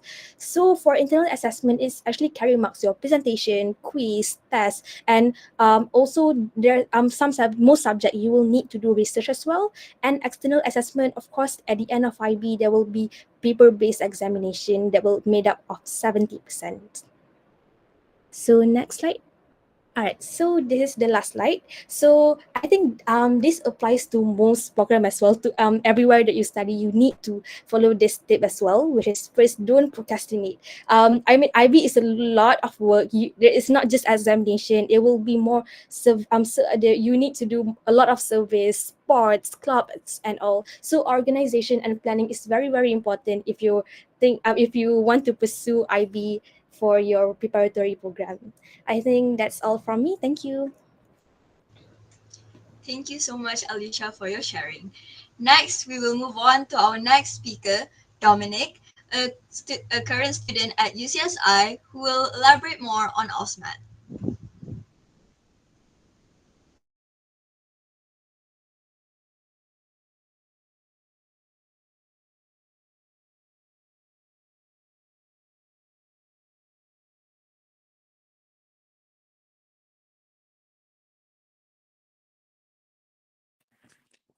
Hello. Can everyone hear me? Wait. Give me a moment, please.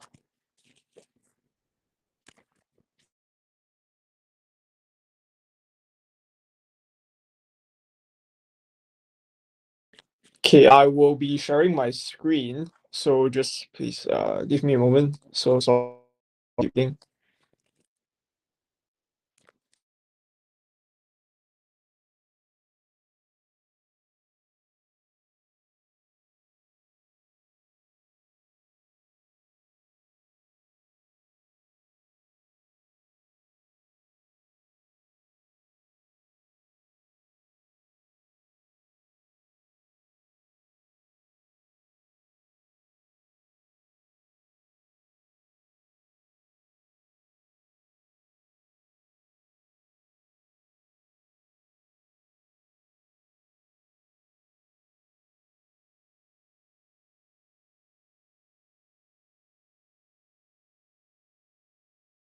Wait. So sorry for the technical issues. Please give me a moment.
All right, since Dominic has some technical issues, we will first move on with Jolyn from Sunway College, and she will talk about Muffy.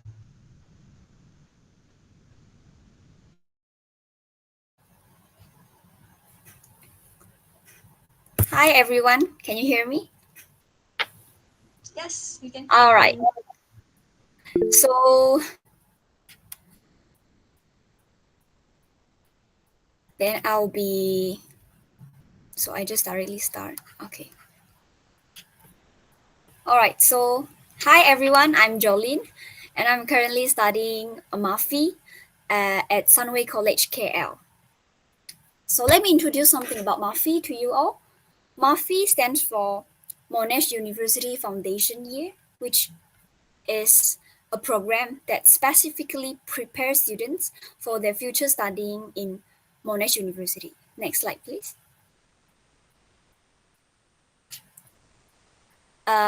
So about Monash University in Australia, it's one of the Australia's leading universities, which has QS ranking of 37 in the world. So let me ask a question. Do you all know that what degree course is Monash University famous for?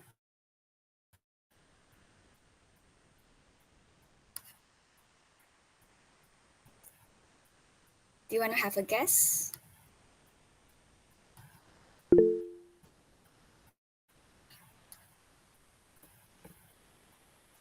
Yeah, actually, if according to QS ranking in 2024, Monash University, their pharmacy course is top 2 in the world, which only beaten by Harvard University.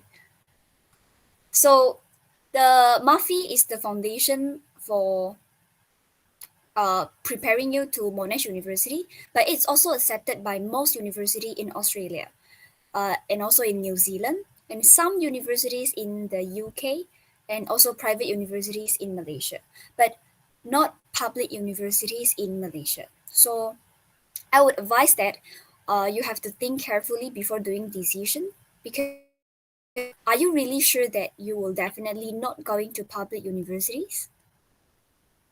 And the MAFI course takes around 1 year, which we have January, July, and August intake each year.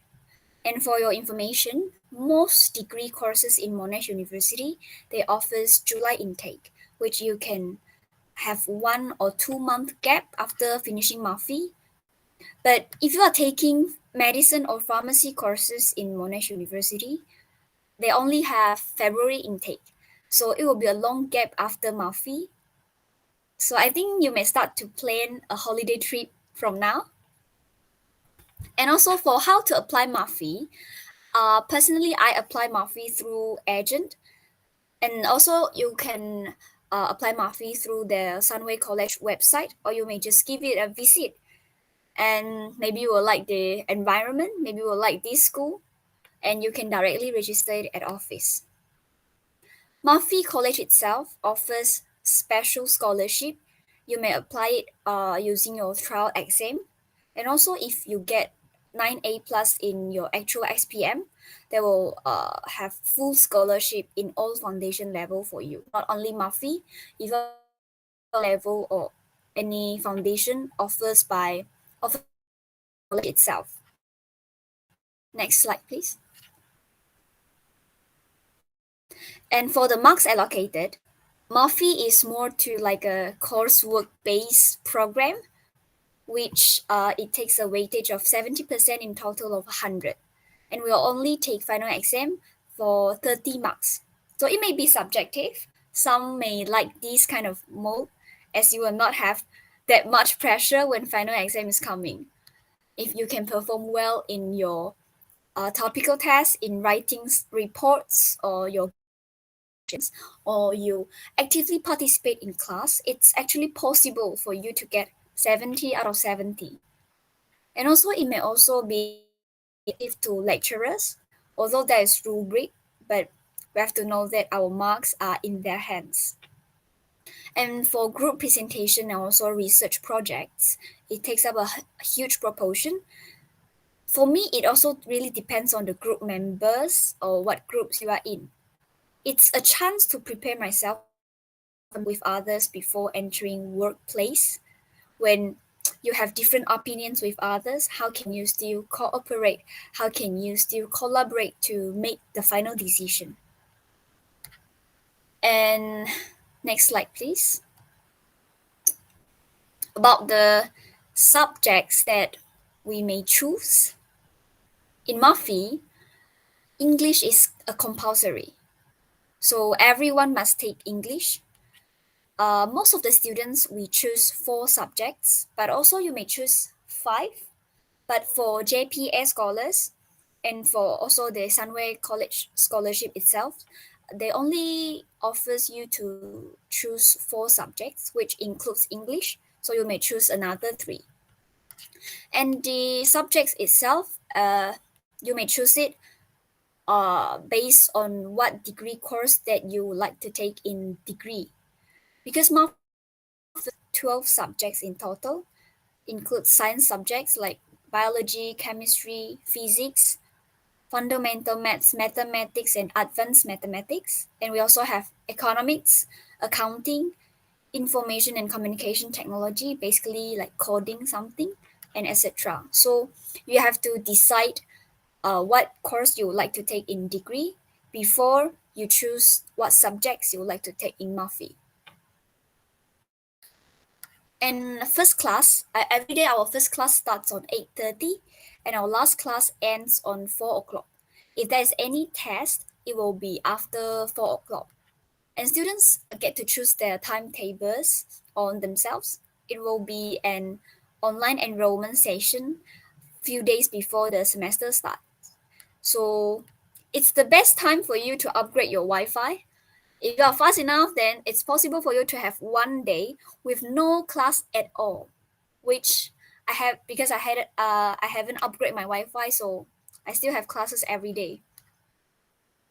For me, there's a point that I do not like because we may have different classmates in every class. Of course, we get to know a lot of new friends, but the bonding within the class for me, I think it's not so strong. As you can see, not the slide before. Yeah, as you can see from the picture, it's my class photo. Every class I think I have different classmates. So some of them we never talked before even after the whole semester end. Unlike secondary school, the same group of people joining the same classes every day.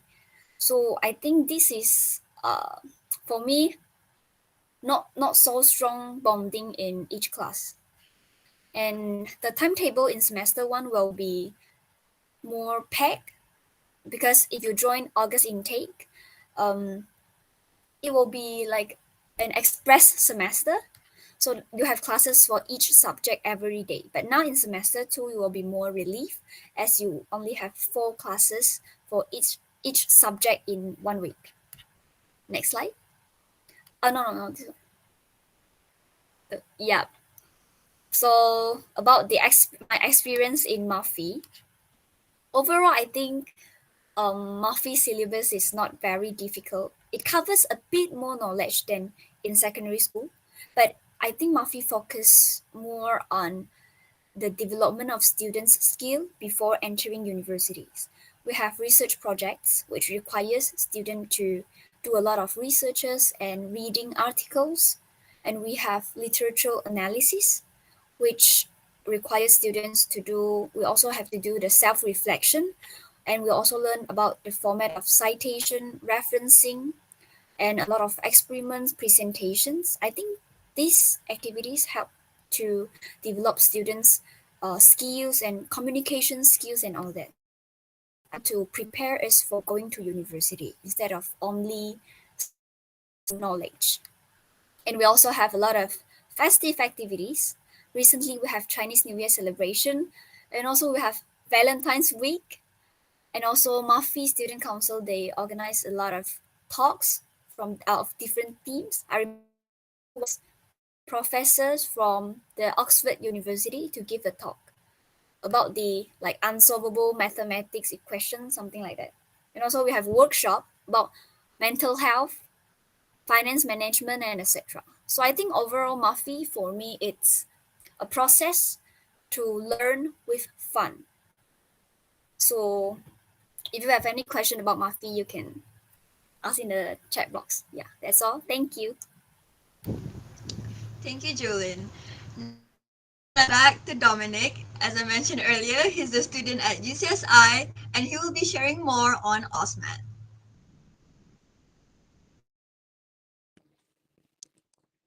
Yo, what's up, guys? Okay, guys, I'm so sorry for the technical issues just now. Okay, so anyway, let's talk about AUSMAT. Okay, you guys can see, yeah. Okay, everyone can see, yeah. Okay, guys. So, hi everyone. My name is Dominic. Okay, and yeah, that's me. As you can see, I worked at Subway before studying for AUSMAT at UCSI. Okay, so first of all, we have to know what is AUSMAT. Okay, so AUSMAT is basically just an Australian program that's offered in Malaysia. So for example, we have like Form 5, right? Then we have STPM Form 6. For them, is that they have Year 11 and Year 12 Australian. So basically, AUSMAT is essentially just Year 12 Australian, but in Malaysia. So you don't have to go to Australia and take it. Okay, fair. Okay. Now, then, how is this different from other courses? Now, as you can see in this diagram here, Form 6 for STPM is actually 2 years, it takes like 1.5 years or 2 years. Matrikulasi 1 or 2 years. Asasi and foundation basically like 1 year. And as you guys know, A levels is like 1.5 years. So AUSMAT, okay, AUSMAT is very, very interesting. Now, choose to have 8 to 9 months course, on which is what I'm doing, or you can choose a 1 year course, or you can also choose a 1.5 years course. Okay, depending on which one you want. If you want it more chill, you can take the 1.5 years course, where you do bridging, so that you can refresh your memory from like those things you learned from SPM and all that. Or you can just take the normal 1 year course, which is I think it's still not bad, like, because you take it easy and quite slow as well. No bridging, but you start the syllabus like from scratch, and then you complete it in 1 year. But there's also the 9 or 8 to 9 months course, which means it's accelerated, and it's actually really fast. It's basically what I'm doing, and like I'm struggling a bit, yeah, because of all the exams and everything that, yeah, internal exams, everything. It's just tough. But the good thing is you get to graduate fast, and you can maybe take a 6 months break maybe before you get into uni. Or yeah, how like you got a longer break basically. So that's a good thing. Okay, so now I want to tell you that there's 2 types of AUSMAT that's offered in Malaysia. Okay, 2 AUSMAT courses. One is called SACE, which is South Australian Certificate of Education, or WACE, Western Australian Certificate of Education. Now, I take South Australian. The main difference is that for SACE, which is like the South Australian, you have coursework and 30% examination. Now, as you can see, in that 70% coursework, basically internal exams are counted. So most of your course is just examination. And as you can see, that's my titration experiment. Yeah, okay. And for weights, okay, it's actually 50-50.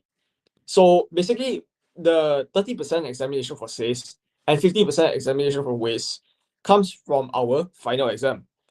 Now, for example, since I took the accelerated course, I started around June or July.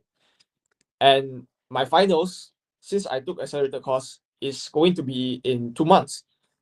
My trials basically in first week of March. So yeah.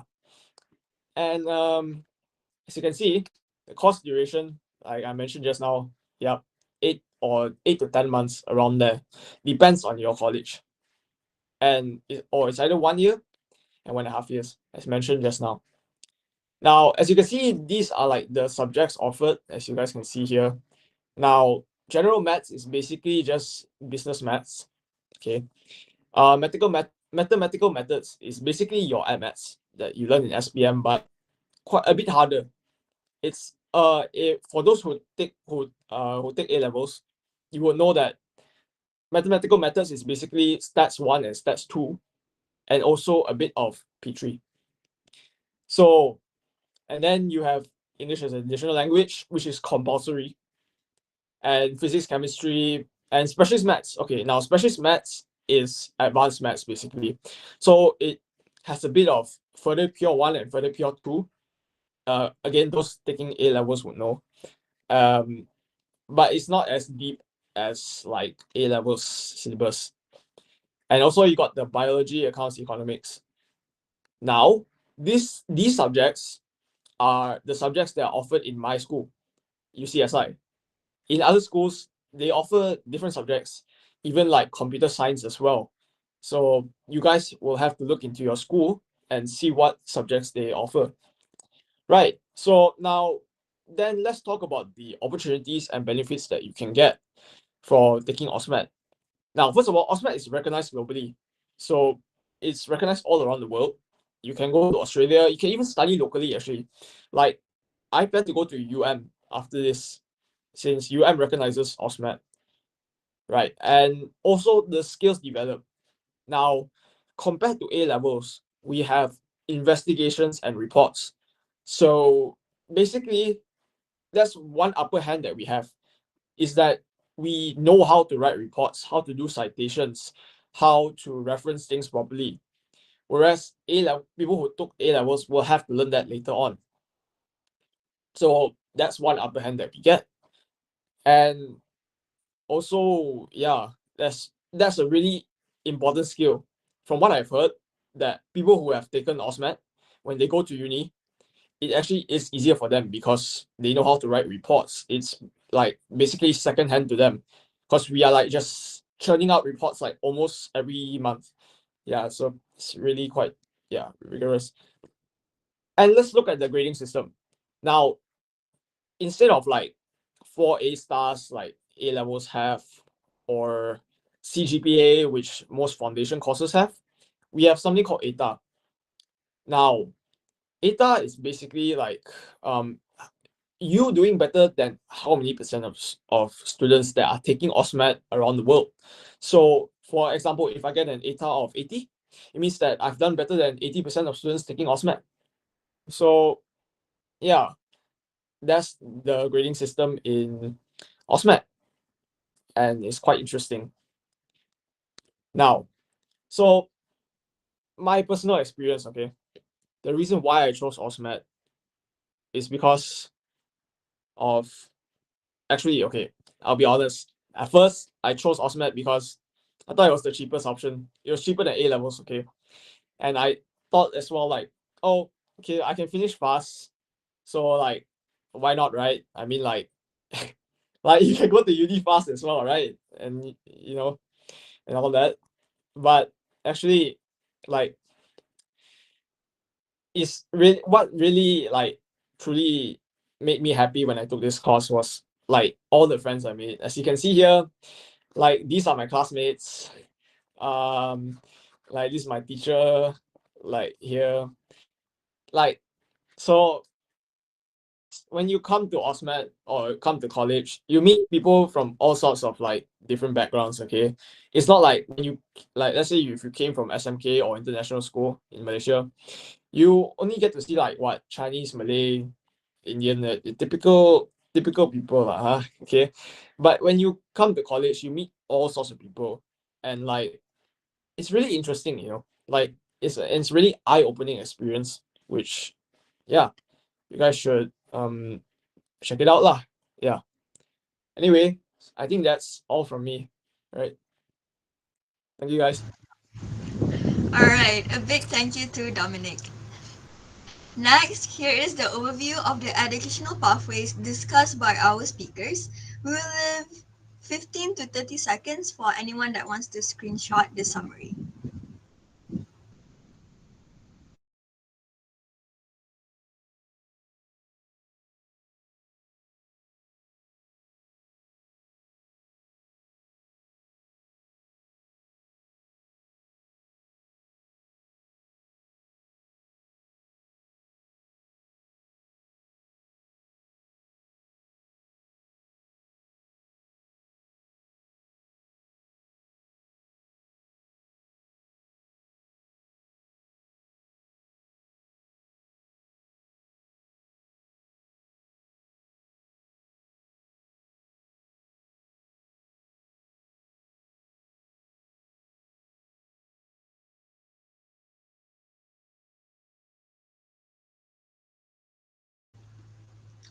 All right, can I get some reaction if you guys have screenshotted it?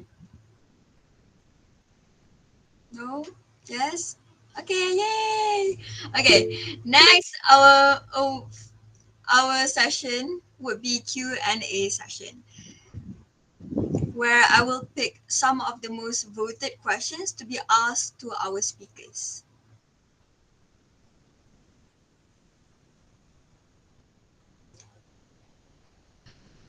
right. The first question is, if I were to study in US, which is more recommendable, IB or A level?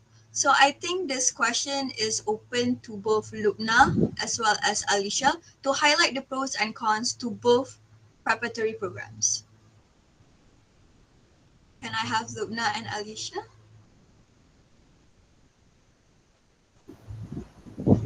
Hi, Alicia, do you wanna take the IB angle first?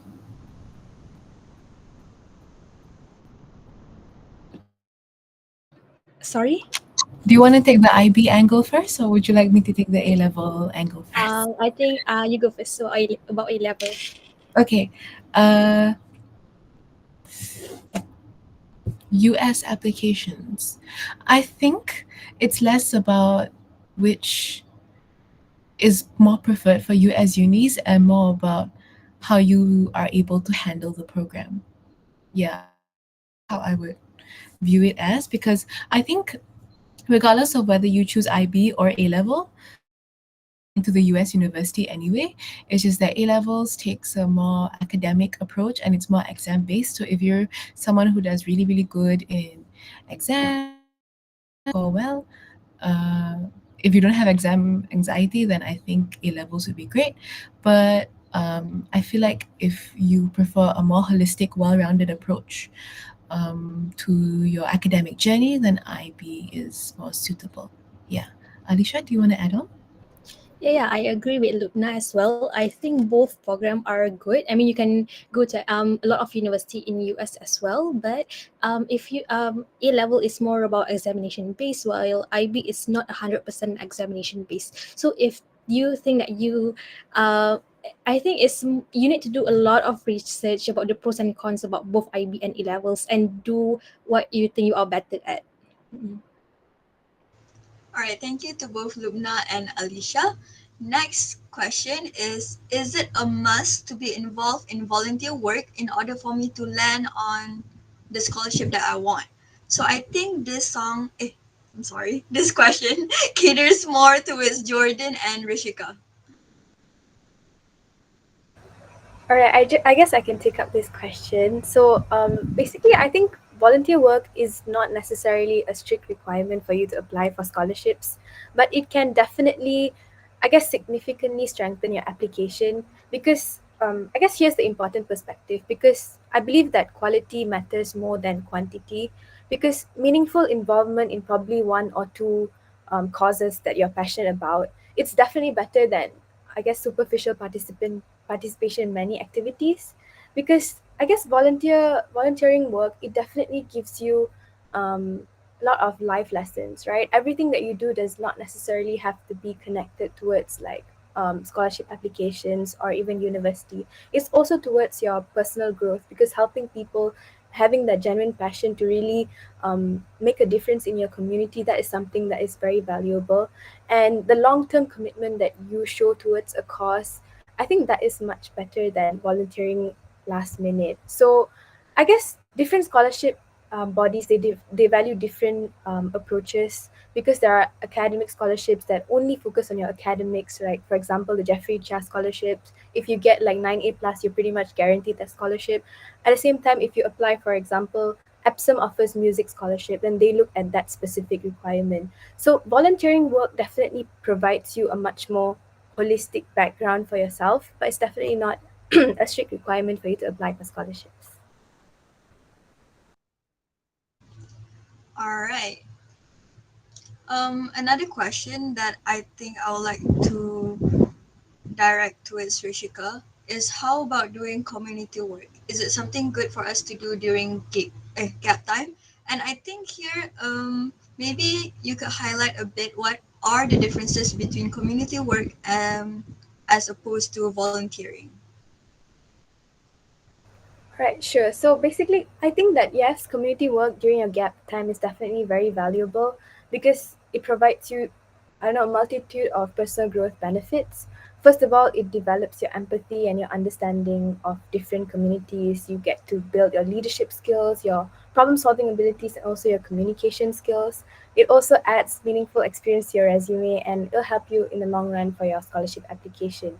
I guess the difference between community work and volunteering is that community work is something that you started more as a passion project, as opposed to volunteering where you join an NGO and contribute your efforts towards that specific NGO, right? For example, I'm part of Charisma Movement, and under Charisma Movement, I am the director of Inspired Initiative. So that is more of volunteering than it is to do community work, as opposed to my initiative in Girls in Numbers. That is more of a passion project. So definitely narrow down your options and pursue what interests you the most, and go for the more genuine side than just doing it for the sake of scholarships. Yeah. All right, thank you, Rishika. Next question is, I think I would like to direct this question towards Iridina, as it's on the topic of metrics. The person asked, heard people say non-boomies need to achieve straight A's to get into metrics. Is that true? Actually, it wasn't true at all. But the quota for non-Bumi Putra is a little less than Bumi Putra, I think. And if a lot of non-Bumi Putra that apply got straight A, then it will be really competitive for you to enter. But there's still chances for you to enter matrix without getting straight A's. I have a lot of friends here that didn't get straight A and also didn't even have straight A, the A numbers, but they still can enter here and they do so well. They got 4 flat these recent SPM results. So yeah. All right, thank you, Iridina. Next question is,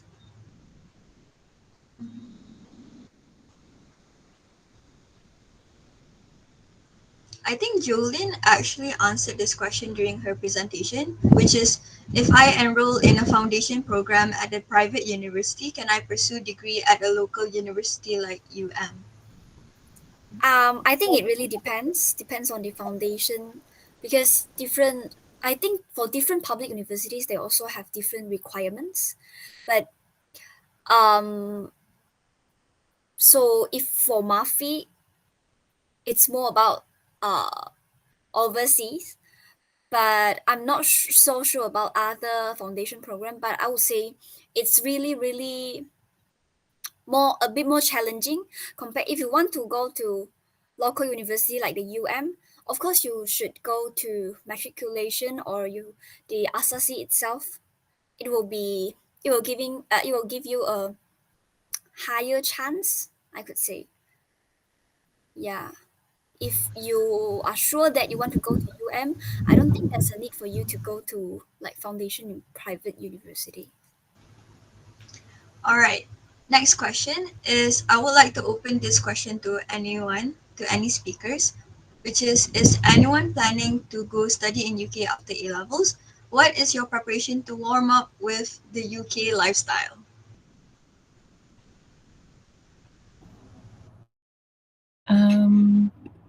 UK is one of my intended countries when if I do end up, inshallah, if I do end up going to the UK. Prep to warm up with the UK lifestyle is a bit difficult to say because it depends on whether you're a scholarship student or a private student. It depends on how much allowance your scholarship body gives you, or if you're a private student, it depends on how much I would say party who is financially responsible for you gives you.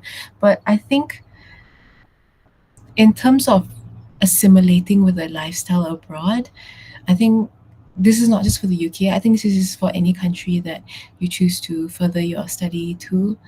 I think it's important to take note of the culture, take note of the language that is there, take note of the approach to the study that you intend to pursue, because for the UK it's more academic, for the US it's more holistic. But I think that's not something that you should be too worried about right now. I think that I definitely more things you can pivot your focus onto. In terms of that, just take note of what has been going on in the country, maybe the political, social state, see if it's safe, see if it's okay, get to know a bit about the culture, then you should be fine. Yeah. All right, thank you, Lubna. Next question, since as of right now, it is the most voted question, is if the interviewer asks, what's your intended course? Can I answer with more than one course? I'm still indecisive whether to choose law or engineering. Again, I open this question to any speakers. Yeah, I can take this question. So for your scholarship applications, you generally have to pick an intended course while applying. So for example, I have to pick an intended course, civil engineering, in my application itself. So by the time you reach your interview stage,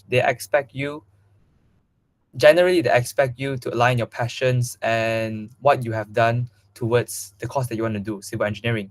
For example, I also applied for bank scholarship and I put economics. And while writing my essay, I also not list down, but structure the way I'm answering my answers, the way I'm answering my essay, aligning with economics and aligning with like accounting and stuff. So we would generally advise you to, like what we said just now, find what is your passion, because by the time you reach the scholarship application stage, you will have different you would try to make sure you have a similar course that you want, so it's easier for yourself as well, so you won't be too confused later on. All right, thank you, Jordan. Next is, how can I explore various courses and find the ones that suit me best? Again, I open this question to any speakers. I think from my experience, how I explore that what is the job, what's the occupation, what my career will be. I think first from the subjects that I like. I don't like any language subjects, so definitely out. And then like from the science subject, they also have a lot of combination. You like biology with chemistry or chemistry with physics. And I hate physics, so definitely out. So I think then the next step is I would go to, that is what I have done.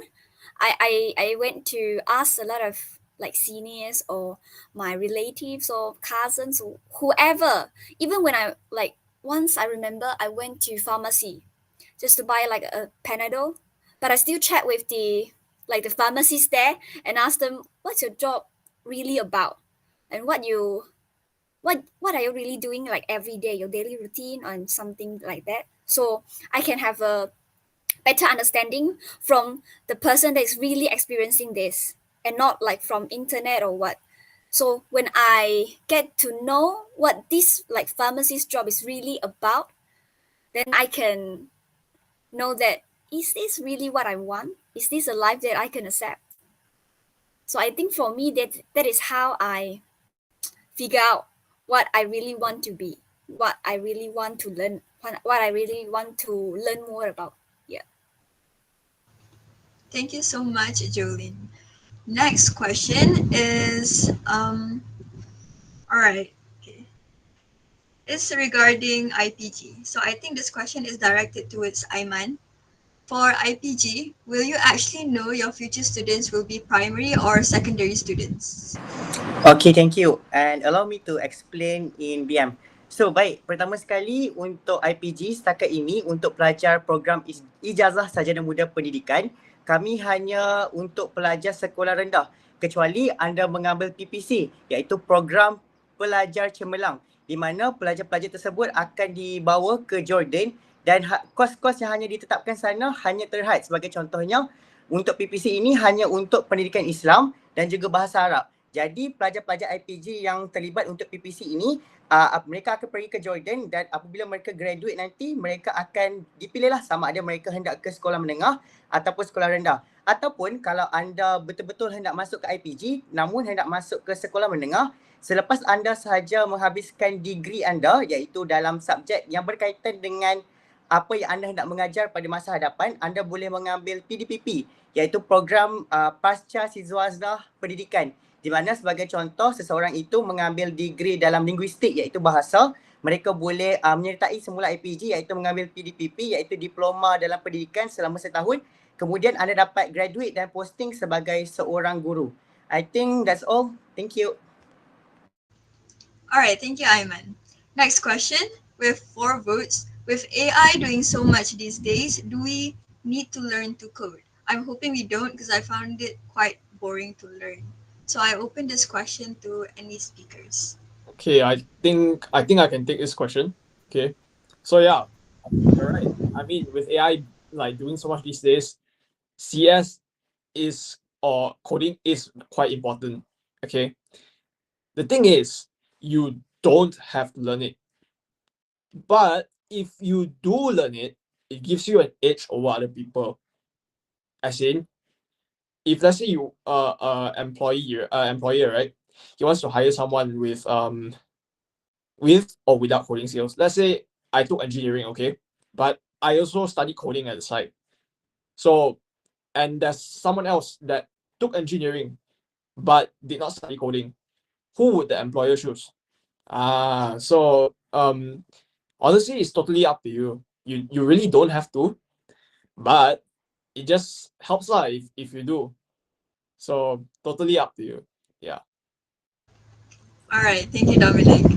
Next, I plan to study in high-ranked uni like Cambridge. Accept result. What can actually give me merit to the application? Again, I open this question to the floor. I guess I can take up this question. So essentially, the key point is that academically intensive universities like Oxford or Cambridge, they specifically look for supercurricular activities more than extracurricular activities.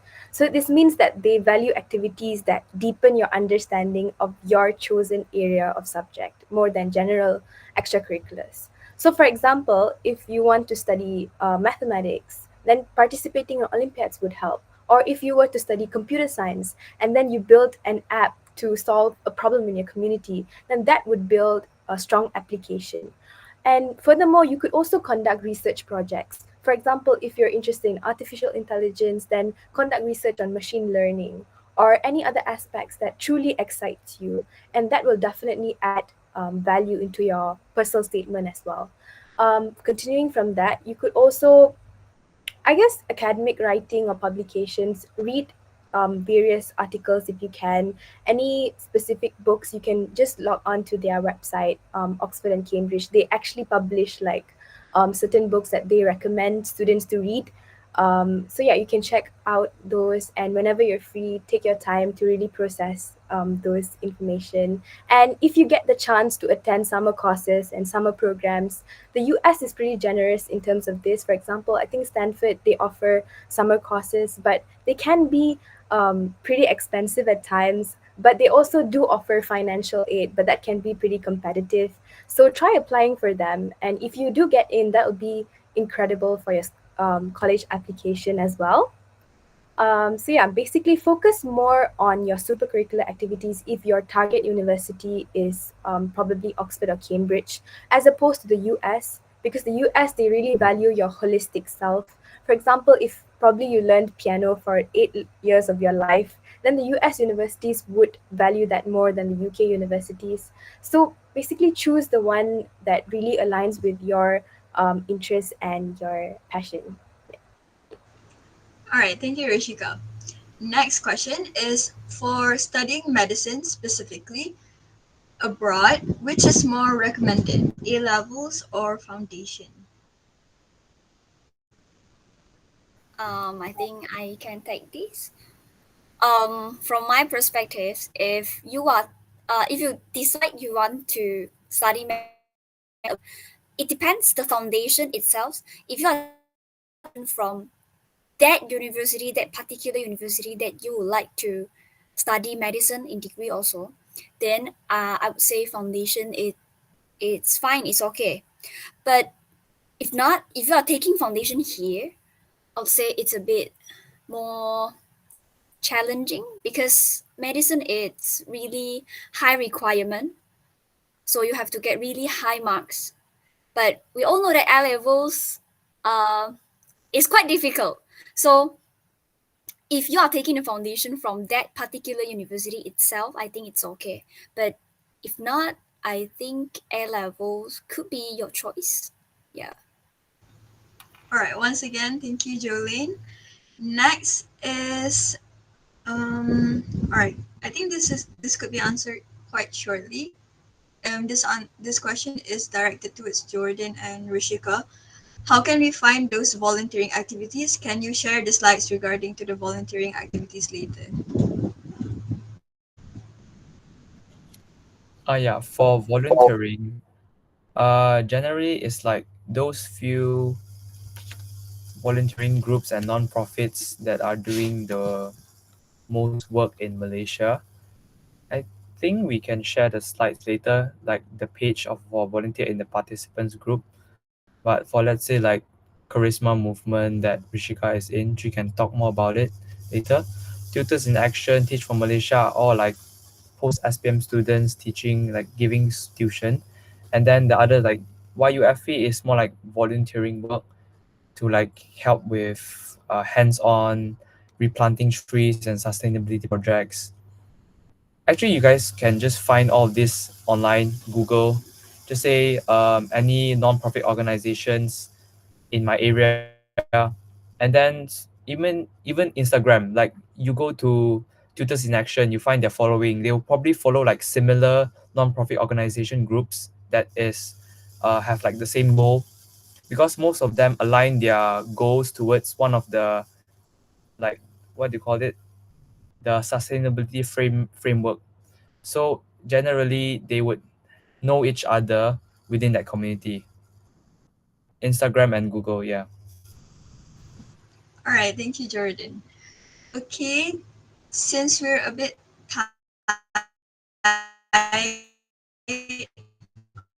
a session here, but for those who actually want to ask more questions to our speakers, you guys can stay in the meeting even after the photography session ends. This also for those questions that haven't been answered yet, you guys can stay. Moving on, as a reminder, tomorrow will be the second, so you guys are more than welcome to join tomorrow's talk. Now, allow me to welcome the co-directors of MSI, Nessa and Liao, to say their closing remarks. Hi, hang on a second.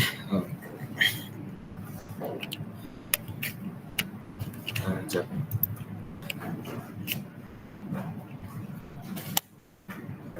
Alright, assume you guys can see me. So hi everyone, my name is Liao Chongyi, one of the co-directors for MSI. First and foremost, I would like to extend my heartfelt gratitude to every single one of you participating in this event. Now, this event was designed to provide a deeper exposure for students as pursuing tertiary education at pathways. MSI has and will always be the medium for all students, regardless of their race, religion, and background. We strive to empower education to allow more students to make informed decisions as they approach a major crossroad in their lives. We hope that this event can allow all of you to have a clearer picture in your minds when making choices on your educational pathways. I would also like to express a heartfelt thanks to all the founders, committee, and everyone involved in organizing this event. Without all of your support, none of this would be possible.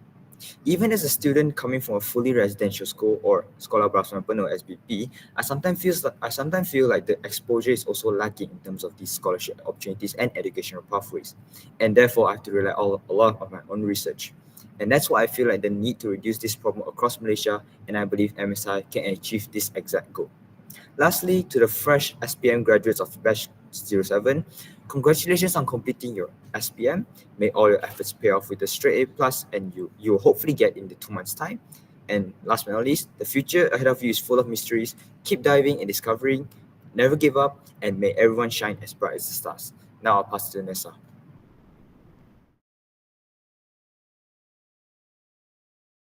I think he pretty much summarized everything.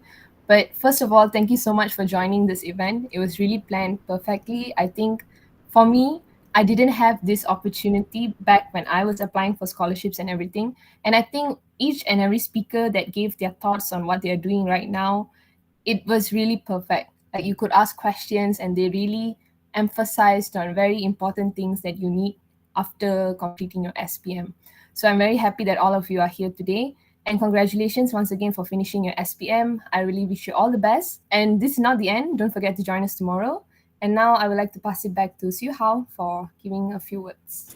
Hi, thank you all for joining. I'm Siu Hao, and once again, really huge thank you to all of you for joining today and focus throughout this session. To the 40 of you, remember to stay back if you have any more questions. We'll be answering all of your questions. Yeah, and just one more thing to share is about our donation drive to Sarawak and Sabah. So basically, there's a lot of victims from Sarawak and Sabah who's suffering from the recent flood.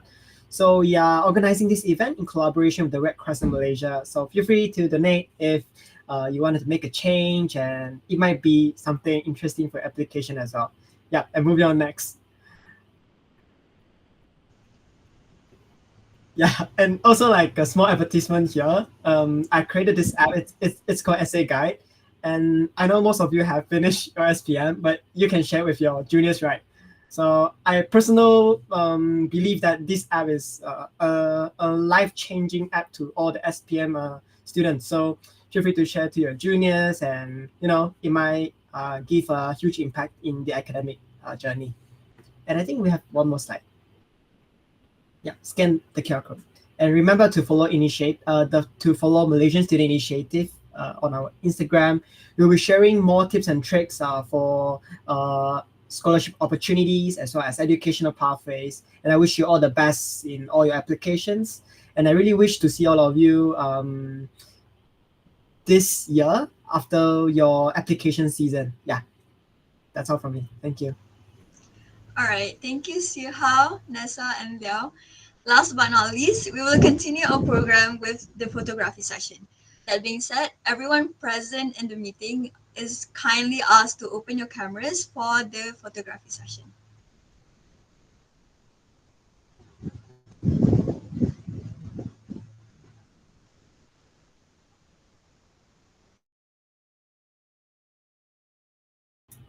Who's going to take that? Just want to know. Is it Kiki or from the technical team?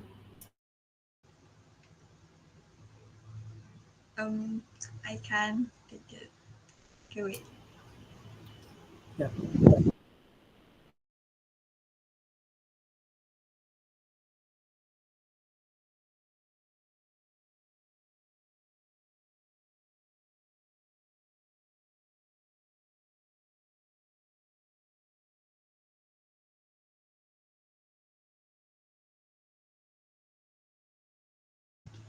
All right.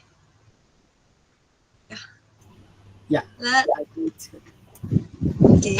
With that, our program today has ended. For any shortcomings throughout the program, I apologize on behalf of MSI, and I hope we'll meet again tomorrow for the second part of the talk. Thank you everyone who joined this talk, and goodbye. And for those who want to get their questions answered, don't forget to stay within the call. Okay. I think we can go back to the Slido link to continue on to answer the questions. If you have any more questions, you guys can send the comments group as well, or you can just open your mic and just ask any questions. Yeah.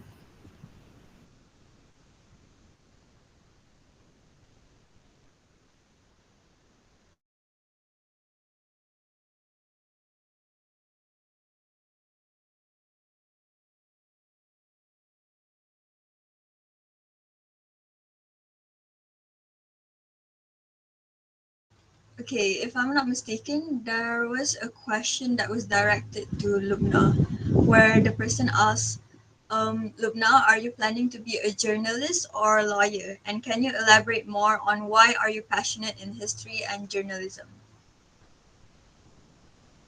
Okay. Sorry. Okay. So I am planning to be a journalist. I came to KY thinking I'd do law, but I ended up changing my course. Why I'm passionate in history and journalism? I'll start with journalism first. I'm more passionate about that. I've always been involved in activities that involve writing or giving a platform to people to amplify their voices. Journalism to me, this is a bit of a personal approach, but I believe that there's a widespread of misinformation that's going on in the world right now. And the core principles of journalism have always been